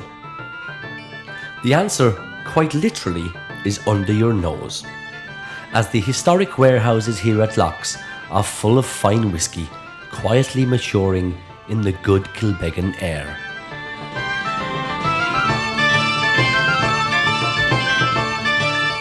The interesting quirk of fate that makes this possible is the fact that even when Locke's was run as a piggery, the then owner, and every successive owner since, kept the distilling licence up to date for the princely sum of £5 a year. This meant that when a new distillery group arrived on the scene in 1989, revitalising such lost whisky brands as Locke's and Kilbeggan, they were able to utilise this great facility. Cooley was formed by a group of like-minded businessmen, at a time when Irish Distillers Group under the control of Pernod Ricard held all the aces. Jameson, Powers, Bushmills and Middleton. It was certainly tough going for the new boys, and IDG did all they could to discourage their rivals. They tried a takeover bid, making it clear that they intended to close Cooley down, but the Irish government stepped in under monopoly regulations. This reprieve gave Cooley the time it needed for its first stocks of whisky to mature, and since then, although things haven't been easy, they've gone from strength to strength.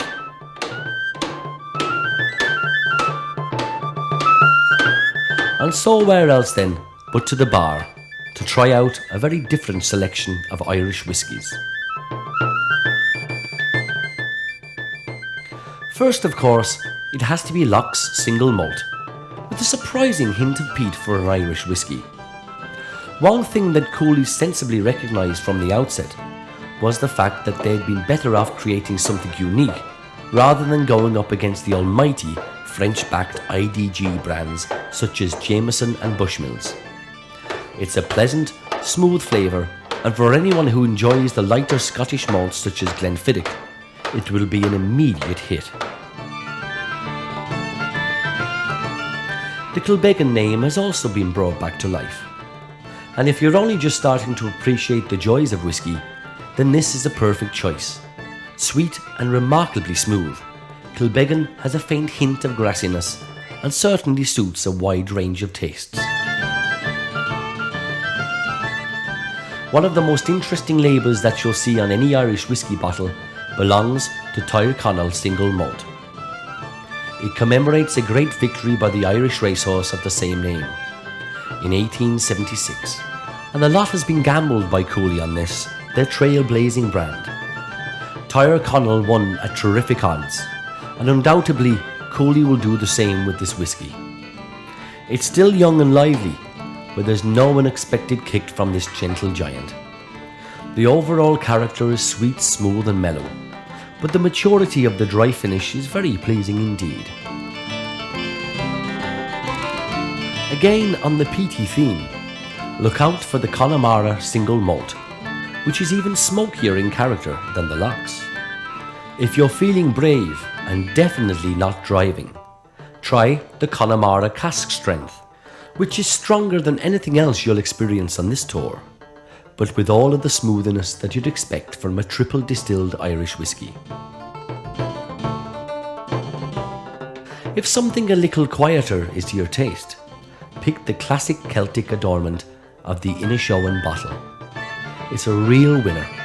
A relative newcomer, launched in 1996, this soft, smooth, gently peaty, easy to drink blend is growing in popularity daily. Another old favourite to be given the coolie kiss of life is the native Dubliner Miller's Special Reserve. This elegantly packaged whisky is smooth and well balanced, with all the sweetness of ripe fruit both in aroma and flavour, but with a complementary dryness that makes it a joy to experience.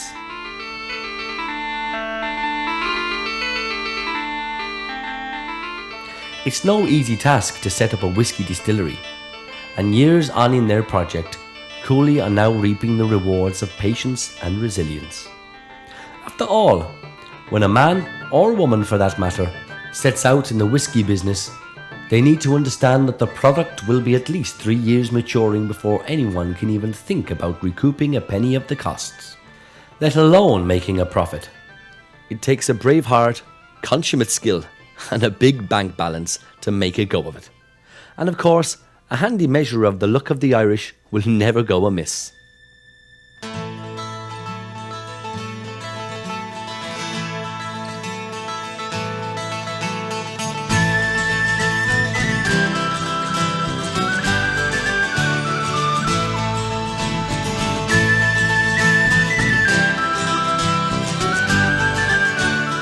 As our whisky tour comes to an end, there's just one last place that you really must see.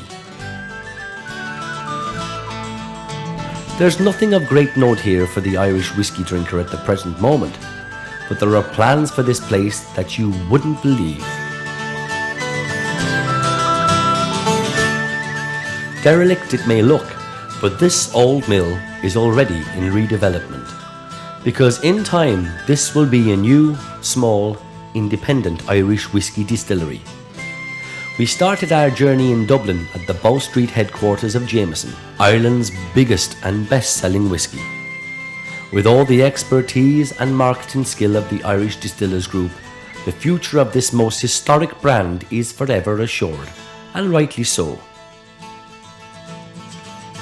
What a contrast then, to stand and dream in the shadow of this old mill building of new flavours to come, as a whole modern-day generation of Irish whisky makers apply their own interpretation to this most ancient of skills. At first glance, it may have appeared as if the bigger companies had long since swallowed up the individual characters that once shaped this diverse industry. But it's not the case.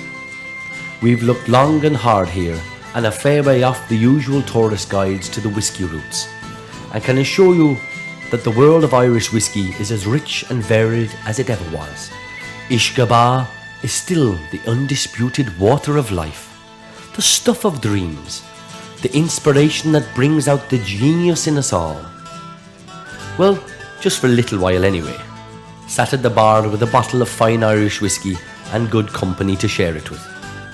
So here's a toast to finish with. Sláinte, your very good health, and one for the whisky as well.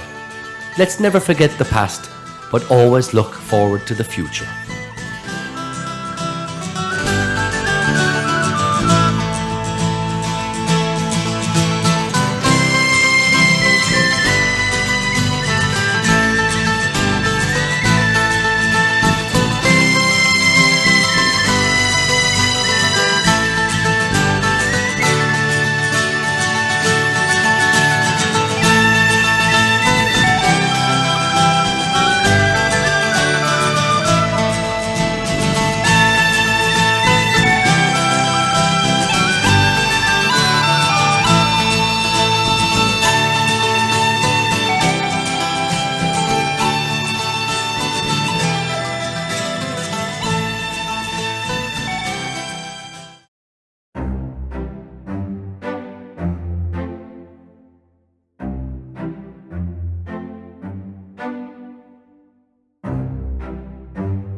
When the great Scottish poet and novelist Sir Walter Scott waxed lyrical about the nation of his birth in the Lay of the Last Minstrel, he presented an image of Scotland full of power and majesty. O Caledonia, stern and wild, meet nurse for a poetic child. Land of brown heath and shaggy wood, land of the mountain and the flood. Land of my sires, what mortal hand can e'er untie the filial band that knits me to thy rugged strand?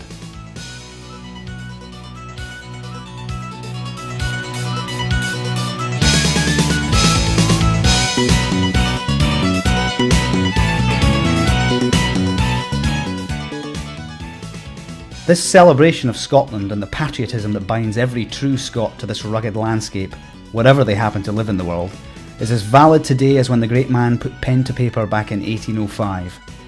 There's a passion to being a Scot, and although today the international perception of the country is ornately decorated with tartan and an over-exuberant helping of shortbread, there's much more to the many great Scottish traditions than might at first meet the eye of the thousands of visitors who travel north of the border year in, year out.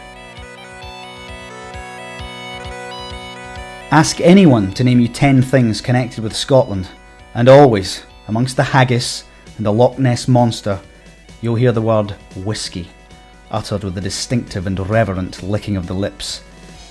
The golden liquid synonymous with the absolute best of Scottish tradition has been created from the very same brown heath and flood that forged Sir Walter Scott's poetic child.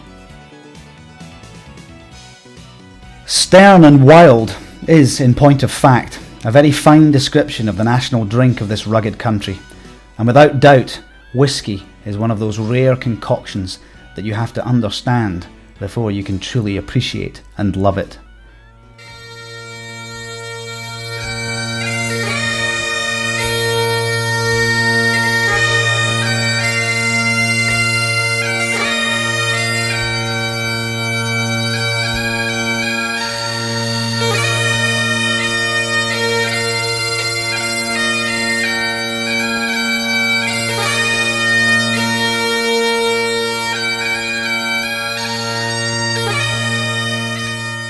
And so we begin on the Whisky Trail. A fascinating journey for the novice and experienced drinker of the wee dram alike.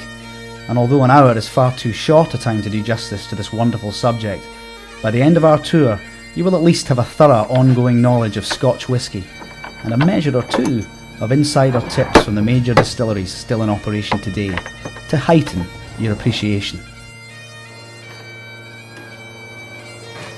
Exactly how whisky came into being in Scotland is not precisely known, and there are a variety of interesting hypotheses as to how it all began. Some believe that monks from Ireland, intent on bringing Christianity to the wild Scots, also brought with them the recipe for the distillation of alcohol, a process widely practiced in Ireland since ancient times. However, it wasn't only the Irish that knew about a fine drop of the hard stuff. The Arabs had also worked out the alchemy required to turn innocuous ingredients into aqua vitae, the water of life. There are those that believe soldiers returning from the Crusades brought back these mysterious Arabian secrets and applied the principles to good old Scots barley. Equally, it could have been a cacophony of all this gleaned information, all thrown quite literally into the melting pot, along with reboiled porridge accidentally distilling away on an old peat fire. The term aqua vitae makes its first appearance in the Scottish history books in 1494, where there is an entry of malt being sold to one Friar John Corr to make the spirit. But the term whisky actually appears rather later, being derived from the Gaelic for water of life, Uisque Bay. In 1618, accounts of the funeral and wake of a Highland chieftain mentions Uisque as being served, and from this point onwards, Scotch whisky was produced in earnest. 17th century whisky making was a dangerous business, even though the actual procedure was straightforward enough.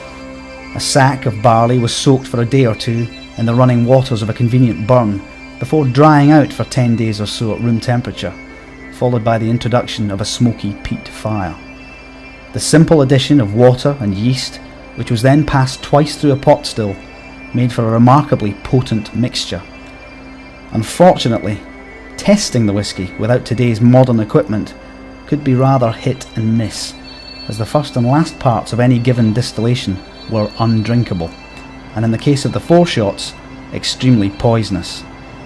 Ascertaining the strength of the whisky called for an interesting experiment whereby gunpowder was added to the mixture. It took a brave man to set said concoction alight, but if it exploded, you knew you'd gone too far, and the whisky, to say the least, would be a wee bit too strong. It was also at this point in history that the eternal scourge of whisky taxation made its first very unwelcome appearance. Matters deteriorated rapidly with the Scottish and English Union of the Parliaments in the early 18th century, when English revenue officers were allowed to cross the border to sniff out illegal Scotch whisky production. Now, as any history book will tell you, the English were none too popular with the independent-minded Scots, and officious Sassenachs travelling north to tell them to cease their distillation was met with the utmost resistance. In fact, it became a point of principle to increase illicit whisky production to strike a blow against the English, and never was an act of defiant rebellion so greatly enjoyed by the people of Scotland.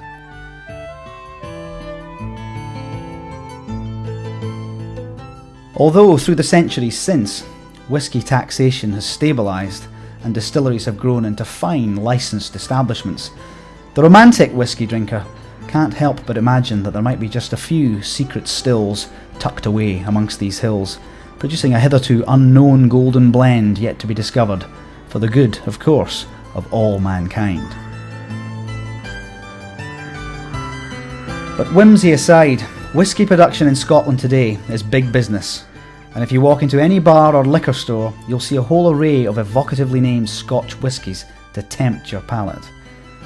For most people, their first taste of Scotch whisky will be a blended variety, and in truth, this can be a very good place to start.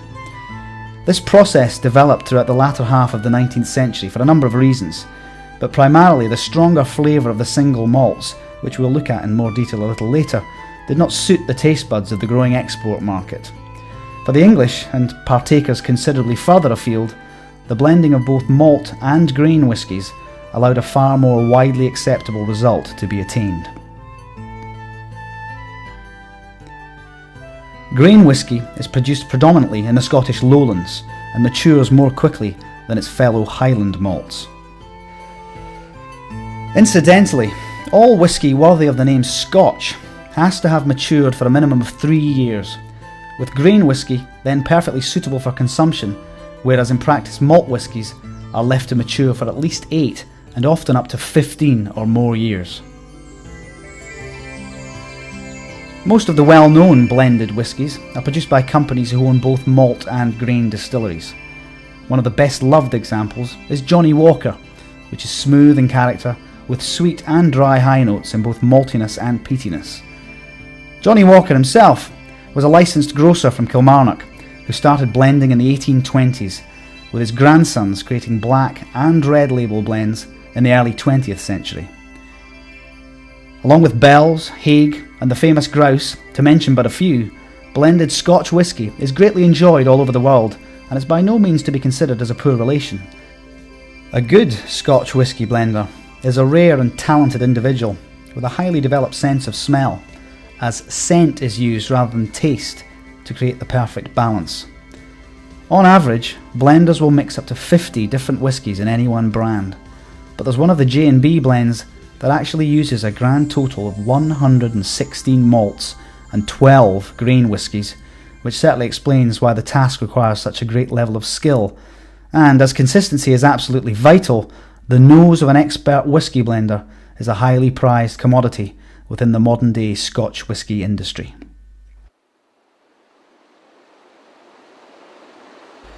However, for many a whisky drinker, the ultimate progression as the connoisseur's palate develops is to the single Highland malt. And this is where our whisky trail begins in earnest. Our destination is Speyside in the northeastern Highlands, where more than half of Scotland's distilleries are in operation. When it comes to whisky production, Speyside has it all. The climate and geology of the Grampian Mountains, alongside the great glens bordering the River Spey, can only be described as perfect whisky country, and you will see numerous signposts for distilleries, many of which have wonderful visitor centres and provide fascinating guided distillery tours.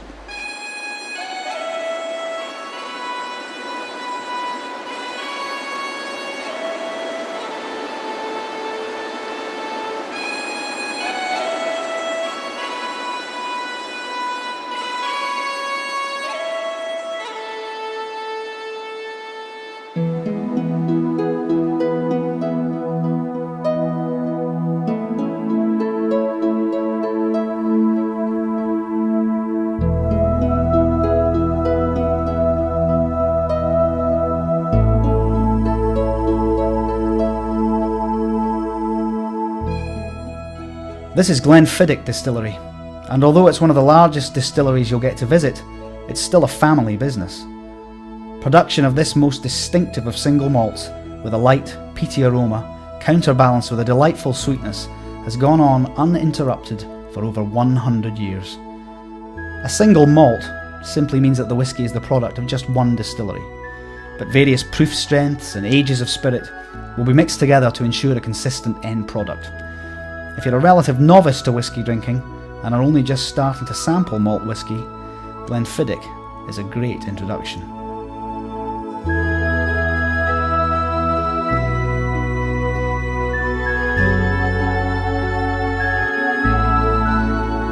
In the shadow of the ruins of Balvenie Castle, Glenfiddich is produced today with the traditional care and skilled expertise of generations of whisky distillers.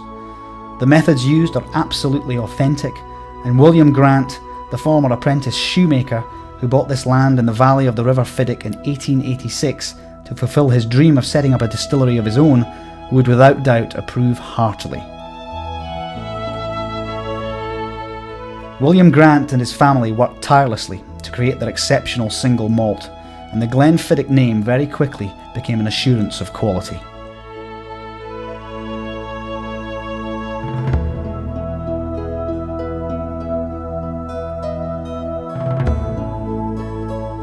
Crystal clear water from the Robbie Dhu springs, the finest Scots barley, pure Highland air, and unusually small stills all contributed to make William Grant's Glenfiddich a unique and much loved single malt.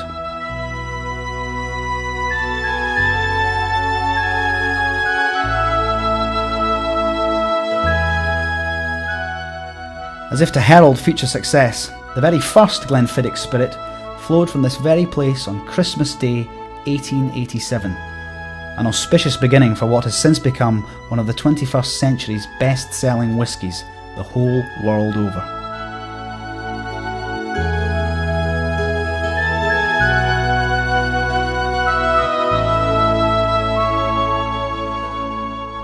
This really is the perfect opportunity to take a look in close-up at how Scotch malt whisky is made. It will vary between distilleries, and Glenfiddich has specific ways of doing things, but these are the basic principles.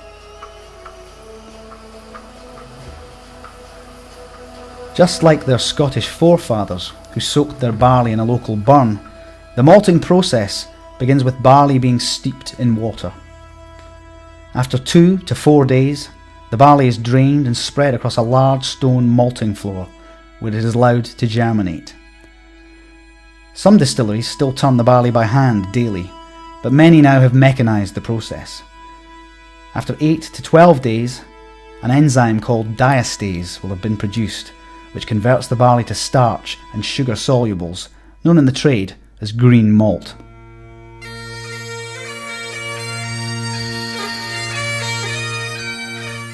At this point, germination needs to be halted, and this is done by drying in a malt kiln. These pagoda-shaped towers are a common sight along Speyside, and with their Oriental-style chimneys, they look very exotic indeed.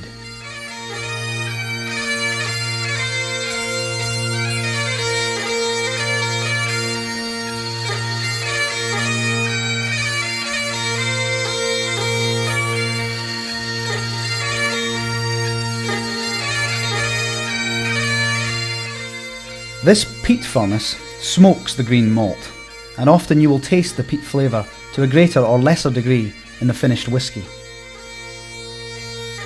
Next, the malt is passed through a mill, which it emerges from as roughly ground grist. This is then mixed with hot water in a large tub called a mash tun, where, when agitated, the soluble powdery barley starch dissolves into a brownish sugary liquid called wort. When this is drawn off, it leaves behind a husky solid known as draff, which is very rich in nutrients and is recycled into cattle feed. Once the wort has been cooled, it's transferred to washbacks, large wooden or stainless steel tubs, where yeast can be added to begin the fermentation process. It takes about 48 hours for this to happen, famously at 21 degrees.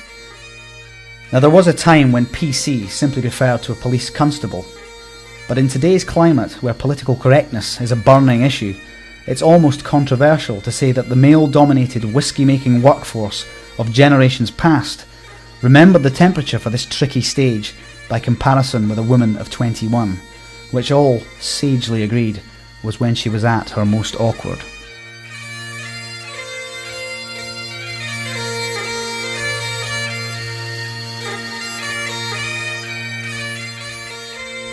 The resulting fermented liquid has a strength of about 7 degrees of alcohol and is unceremoniously named wash.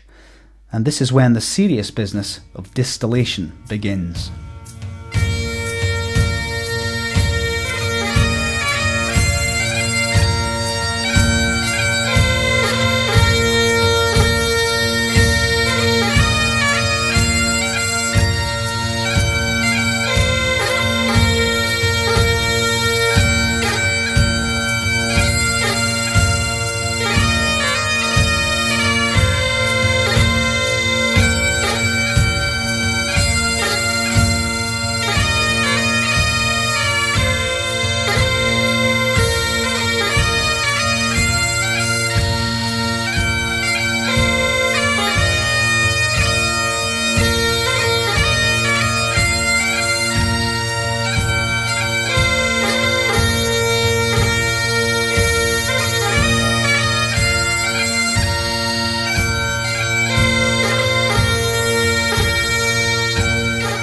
One of the most distinctive images that you'll see at any malt whisky distillery will be the beautifully bulbous, glistening copper stills used for this most crucial stage of whisky production.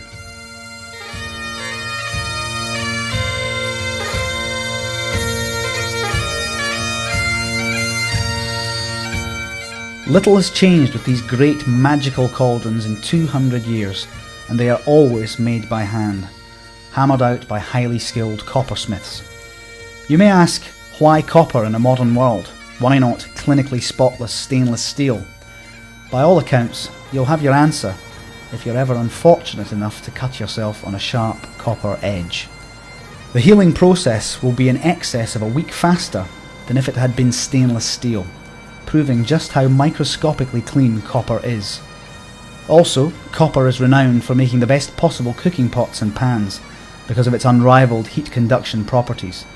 And considering that these stills have to temper heats ranging anything between 600 and 700 degrees centigrade, it's undoubtedly a very appropriate choice of material.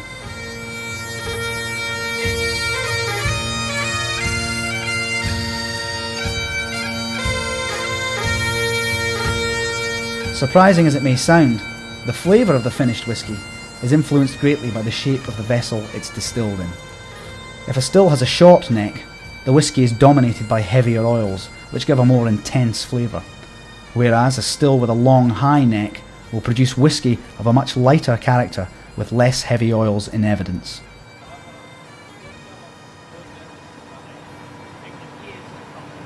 Here's the science bit. Alcohol boils at a lower temperature than water, which means therefore that it evaporates before the water does. Thus the wash is boiled so that the alcohol level rises to roughly 23 degrees in the vapour, which then condenses in a cooling plant of traditionally coiled pipes in cold water. This piece of equipment has always been referred to as the worm, and even though some of the newer, more technologically advanced versions have no coiled pipes whatsoever, to the whisky makers of Scotland, it's still a worm.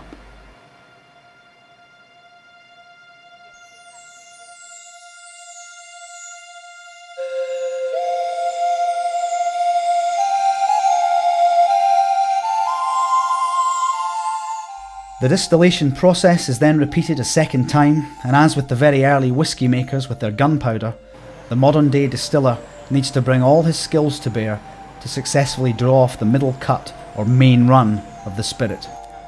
Although you'll see various gauges to aid this critical judgment, it still takes an experienced eye to call the shots.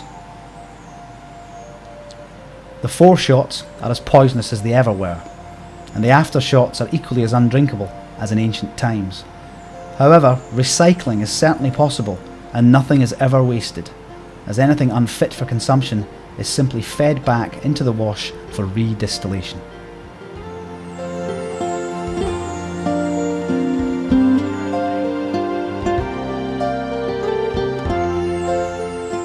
At this stage, the spirit is correctly termed as ethanol.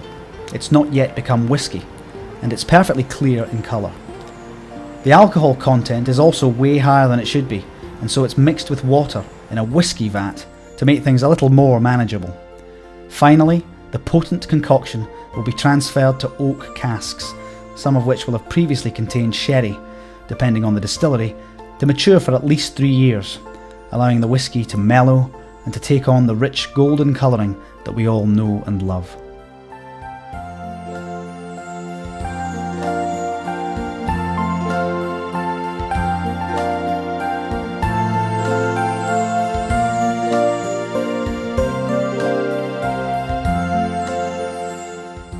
A certain amount of whisky will evaporate during this final process, but even the thrifty Scot can do nothing to prevent this, and what's lost has to be philosophically written off as the angel's share.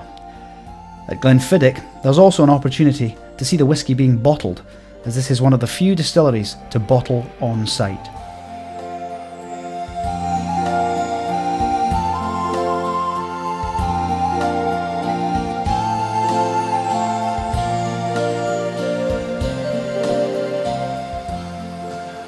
For the visitors who come and take the Glenfiddich tour in person, there's nothing so delightful as taking a wee dram of the finished whisky to judge for themselves what all the fuss is about.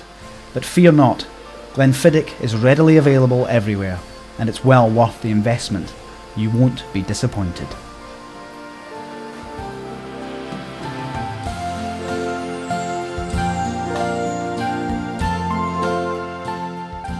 Having seen whisky being made in what has to be described as a state-of-the-art distillery, with roots very firmly based in tradition, there's one very significant aspect of the process that can be in danger of being overlooked.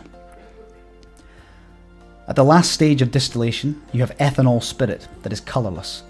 It only becomes whisky after 3 years in storage.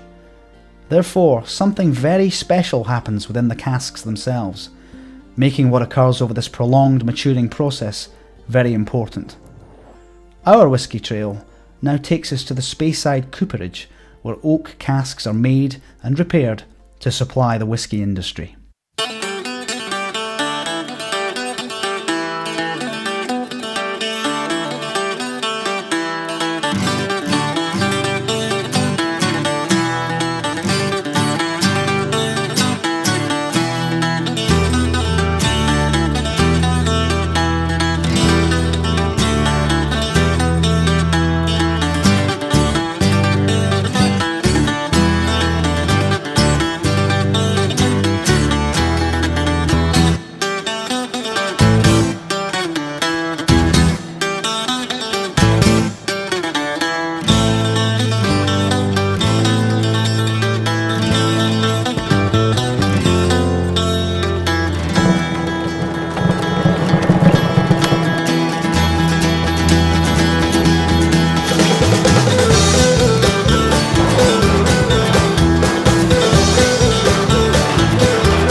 The word cooperage actually dates back to the Roman era, the Latin for cask being cupel, and the term for the man making it, a cuparius.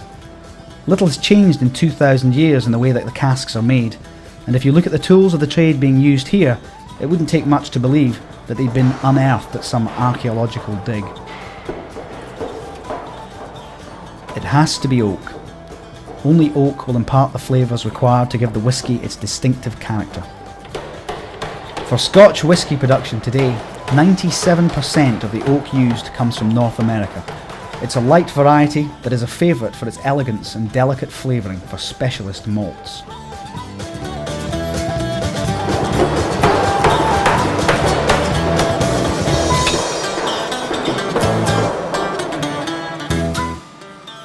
As already mentioned, some distilleries use old Oloroso sherry casks, and a high proportion of the work carried out here at the Speyside cooperage is the repair and renovation of older casks. The flavour from the sherry-soaked casks always make for a richer and spicier whisky, which for some distilleries is an intrinsic part of their own specific taste.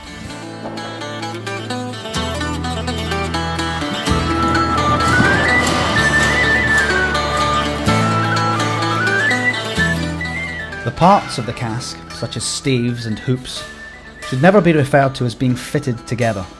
A true cask is raised up, and whether new or old, it needs to be fired.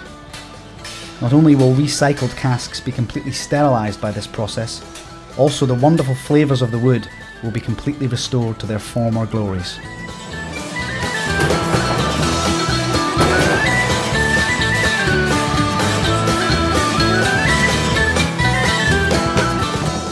It may seem an awful lot of effort to go to, keeping so many of these quite ancient casks in circulation, But with a lifespan of 60 years and like the fine whisky they hold, improving with age, it's well worth such careful husbandry of resources. Also, a brand new cask does cost in excess of £150, and after all, it's a fair price for such skilled work. But it wouldn't be in keeping with the very essence of Scotland if the distillers failed to ensure that they got their money's worth.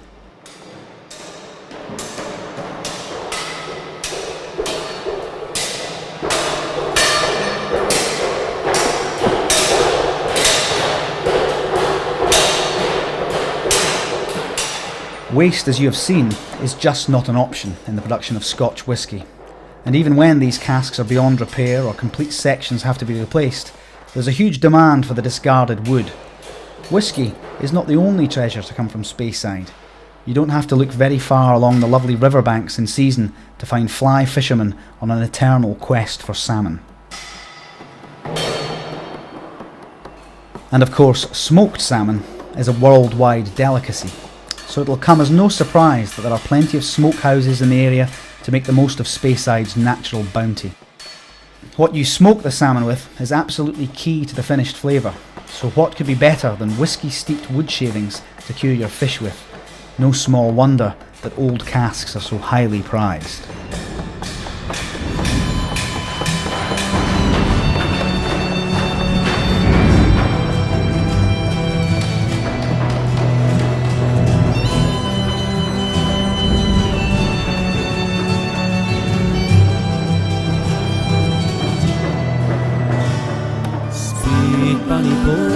Like a bird on the wing, on with the sailor's pride. Carry the lamp that's born to be king, over the sea to sky. Loud the winds howl, loud the waves roar, thunderclaps rend the air. Baffled our foes, stand by the shore, follow. Now, as you're travelling through Speyside, considering the many wonderful varieties of Highland malt on offer, it would be very remiss not to consider, at least momentarily, the landscape of this fascinating region of the British Isles from a more sober perspective. But fear not, whisky is never far away, as our next destination will prove. Travelling a little further south of the Glenfiddich distillery and the Speyside cooperage, all the Scottish guidebooks will make mention of Tomintoul, one of the highest villages in the Highlands at 1,124 feet. In summer, it's a veritable tourist attraction, but today, in the winter chill, the main road through the village seems to wind away into the distance, stretching seemingly to nowhere. Regiments of the British Army were responsible for the construction of a fair proportion of the roads, which date back to the mid-18th century. The Hanoverian King George II and his court in London had the shock of their lives when Charles Edward Stuart, he of Over the Sea to Sky fame, better known as Bonnie Prince Charlie, raised enough support to have the crowns of both England and Scotland quite literally within his grasp. The fact that he was one of the few people who failed to realise this resulted in an ill-advised retreat and the death of his cause and his loyal Scottish followers on the bloody battlefield of Culloden. It was a narrow escape, and the court of King George dealt harshly with the Scottish nation as a whole. The playing of bagpipes was banned, clan chiefs were stripped of their authority, the wearing of tartan, sporting of kilts, and the owning of weapons were all forbidden, and the penalty was death. What's more, a major road building campaign was instigated in the Highlands, working on the theory that if you wanted to subjugate the Scots, you had at least to be able to get to them, which was no easy task in this terrain. Despite being a direct result of the 1745 Jacobite rebellion debacle led by the Bonnie Prince, the roads served another fiendish purpose. The English customs men, on the lookout for illegal Scotch whisky stills, could rub salt into the already considerable Scottish wounds.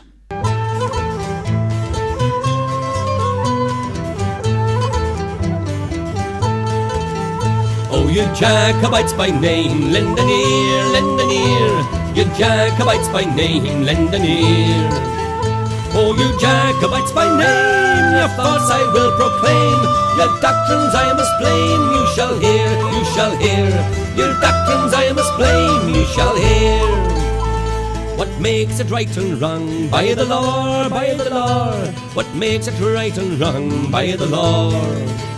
What is right and what is wrong? A short sword or a long, a weak hand or a strong, for to draw, for to draw. A weak hand or a strong, for to draw.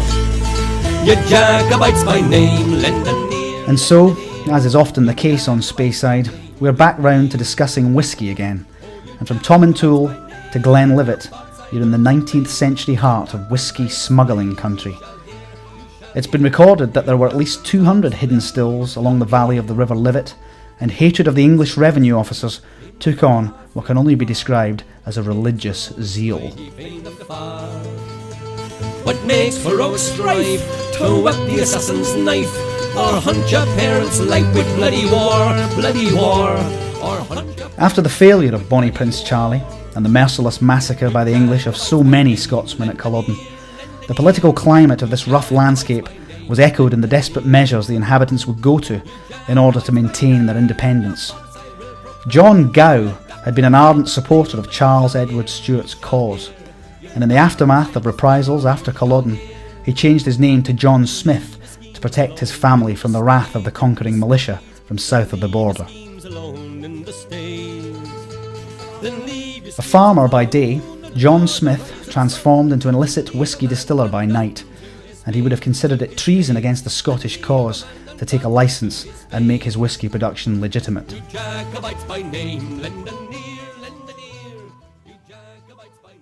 However, his grandson, George Smith, was one of the first distillers to commit this heretic deed under the Reforming Licence Act of 1823.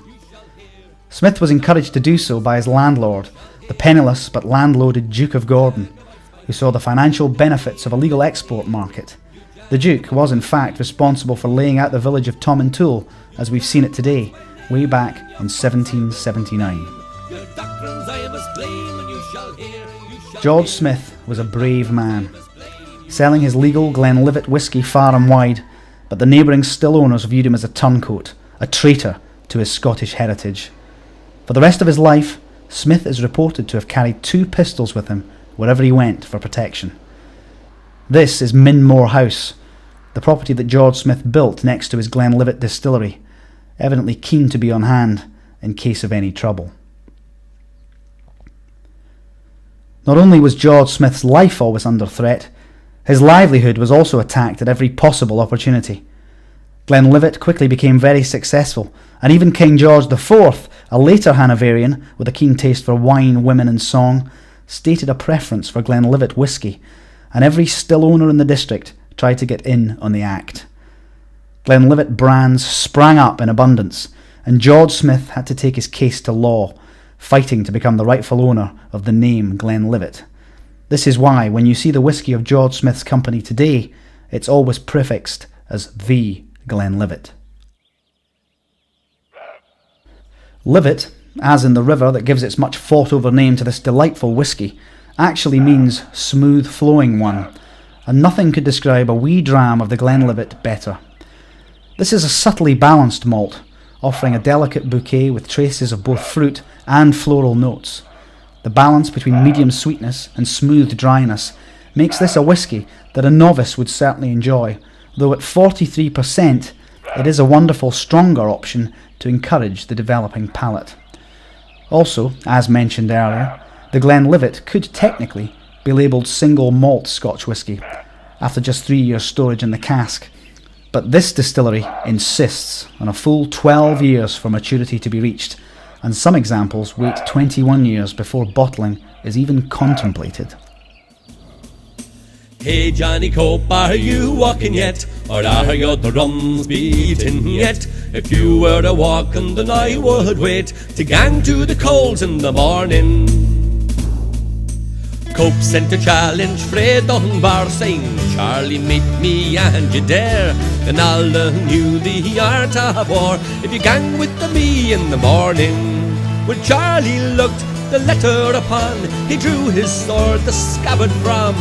Come follow me, my merry men, and we'll meet Johnny Cope in the morning.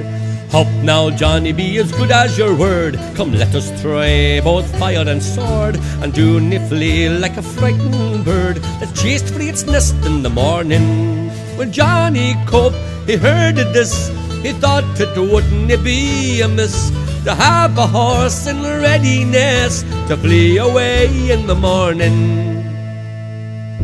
Hey Johnny Cope, are you walking yet, or are your drums beating yet? If you were a walking, then I would wait to gang to the coals in the morning. Pray now, Johnny, get up and run, for the Highland bagpipes make a din. It's better to sleep in the hailskin, for it will be a bloody morning. When Johnny Cope to Dunbar came, they speared him, where's all your men? The devil confound me to my ken, I left them away in the morning. Up now, John, ye were not late to come with the news of your own defeat, and leave your men in such a strait so early in the morning. In faith, quoth Johnny, you got such flakes from their claymores and the fill of eggs. If I face them again, they'll break my legs, so I bid you all good morning. The next distillery on the Whisky Trail is Glenfarclas, another example of a family concern that was started by J and G Grant in 1865 at the foot of the magnificent Ben Runes. However, although the name's the same, the Grants of Glenfarclas were not related to William Grant, the founding father of Glenfiddich. Cross our swords in the morning. The Glenfarclas Grants are an enduring bunch, as 4 generations on, George Grant has enjoyed more than 50 years as chairman of this truly remarkable company. The future is assured in Grant's hands, as his son John is at present the company's MD. Whisky making must definitely run in this family's blood, as John Grant's son, another proud owner of the name George Grant, has in recent years started work at Glenfarclas, joining the family firm to learn all the tricks of the trade. A tough task indeed, and an incredibly high standard to live up to.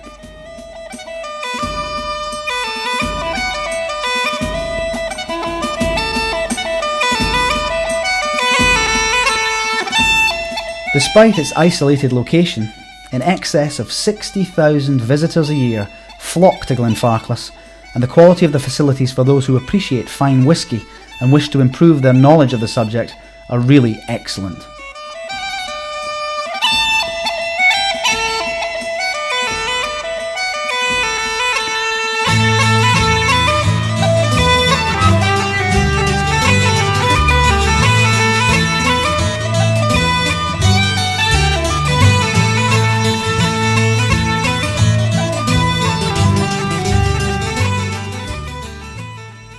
Taking a tour round this distillery is just like stepping back in time, with Glenfarclas proudly boasting that the only thing that has been changed here in getting on for 200 years is the label. Malting and peat drying continues as it has done in ageless fashion, and when mountain stream water is added to the grist in the mash tun, one of Glenfarclas's most unique commodities is incorporated into the magical mix.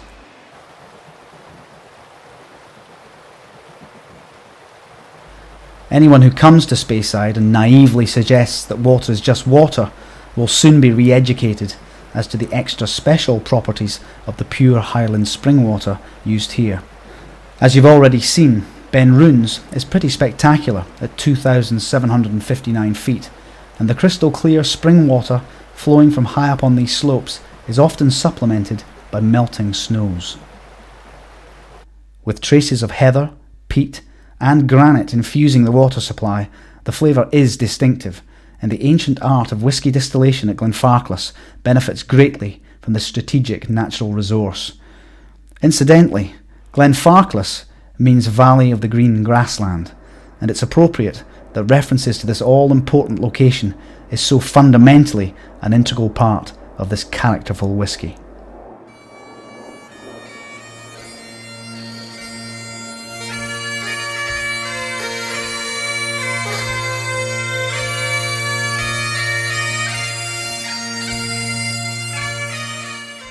Once the distillation process has worked its magic on the very best of natural Scottish ingredients in the great bubbling copper pot stills, the resulting spirit is transferred to the finest Spanish sherry casks for the ageing process to begin.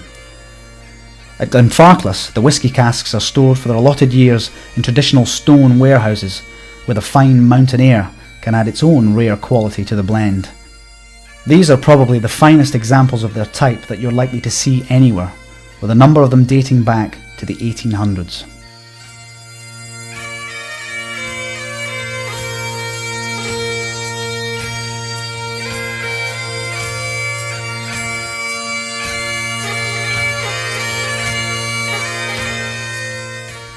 Now, many of the distilleries produce whiskies that don't actually declare an age, whereas others have brands of various ages on offer. Glenfarclas has one of the widest age ranges available, and what's more, there are different strengths to choose from as well. From the 40% whisky that's typical of the majority of Highland malts, right through to an amazing 60% that is an absolute delight for the serious whisky drinker. Generally, Glenfarclas is acknowledged as one of the classic malts, with a rich sherry bouquet, a well-rounded fruity body, and a delicious mellow character. But do keep your eyes open on your travels for Glenfarclas 105. Cask strength at 60% proof. It is a deep, peaty flavour, fine, rich golden colour, and all the smoothness and dryness that you'd expect of a whisky of this quality. Okay, so this isn't one for the novice whisky drinker, but it's nice to know what you're working towards in developing a more sophisticated palate. And this single malt is most definitely to be savoured. If you're just starting out, pop this whisky down on your must-try list of precious treasures to look forward to in the not-too-distant future.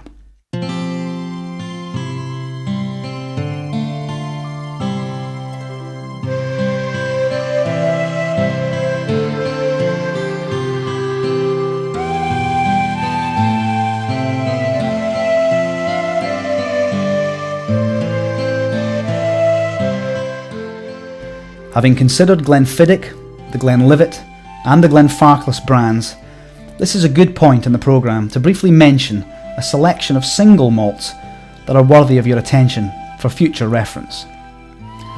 Cragganmore is as romantically named a whisky as you'll ever find. This classic Speyside malt certainly has a complex character, with a surprisingly delicate aroma and a delightfully smoky finish. Look out for the Cragganmore Special Reserve, as this is extra smooth and well worth searching for. Sticking with the Speyside malts, the Macallan distillery produces whisky that is matured in sweet sherry casks. Needless to say, the finished malts have a rich, sherried aroma, but they also have a surprising hint of peachiness. This is a very mellow Scotch whisky, both smooth and elegant, and very popular. If you're looking for a single malt that's suitable for all palates, from the novice to the connoisseur, you'll not go far wrong with Cardew, a smooth, light malt with a silky character and delicate, sweet flavour. Although through the course of this programme, the main emphasis has been upon these wonderful Speyside malts, it's well worth travelling further afield to take in single malts from different regions of Scotland. The Dalwhinnie distillery is in point of fact only just south of Speyside and was built in the late 19th century. Most of the production was used for blended varieties, but in 1988 the Dalwhinnie single malt was developed. This is a perfect pre- or post-dinner dram, light and aromatic with a soft heather honey finish. Now, if by this stage in the proceedings you're feeling rather more adventurous, there are a whole host of single malts produced on Islay, where a peaty character distinguishes the whisky from this rugged Scottish island. Lagavulin is certainly quite pricey, so if you find a pub that serves this whisky, it's worth trying a glass before you invest in an entire bottle. It's not to everyone's taste, but if Lagavulin is to yours, you'll absolutely love it. This is a powerful brew with a dominant aroma, dry, peaty, smoky flavour, and just a hint of sweetness. Should you prefer to begin with a less gusty Islay single malt, Bunnabain is a distillery worth considering. It's not as characteristically peaty as other Islay malts, and is fresh, light and rather mellow. This whisky is a soft, smooth flavour and is perhaps an altogether gentler introduction to Islay malts. Also, there are those that would recommend Talisker, the only malt whisky to be produced on the Isle of Skye, as a perfect halfway house between Highland and Islay malts. It's certainly full-bodied, with plenty of rich, peaty flavour, but it also has elements of the malty, fruity sweetness more in keeping with the Speyside malts that have been featured on this particular whisky trail.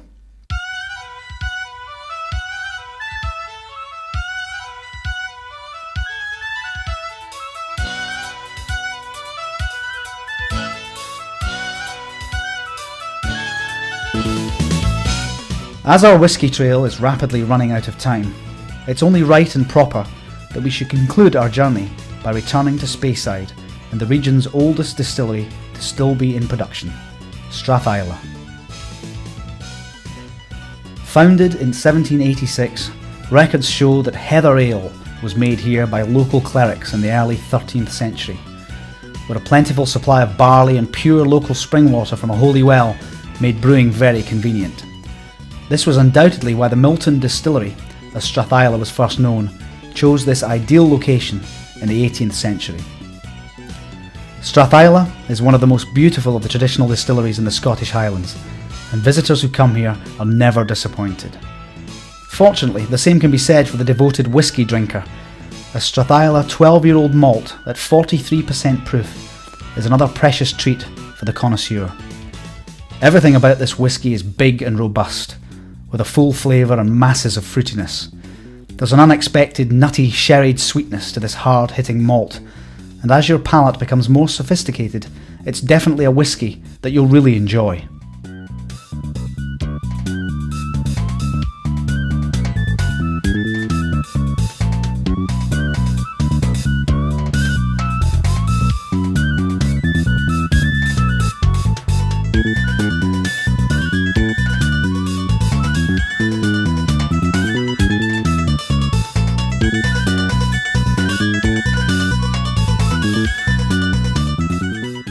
And now, we really have run out of time. And if you're ever lucky enough to find yourself on Speyside, you'll soon realise that we've in fact only just begun on the many wonderful distilleries and whisky brands that grace this truly lovely region. However, if you just give the whiskies mentioned in this programme a try, you'll experience a wide range of flavours that will certainly help you to decide which of the single malts are likely to please you most. It's important too to remember that Speyside is not the only place where you can find great Scotch whisky.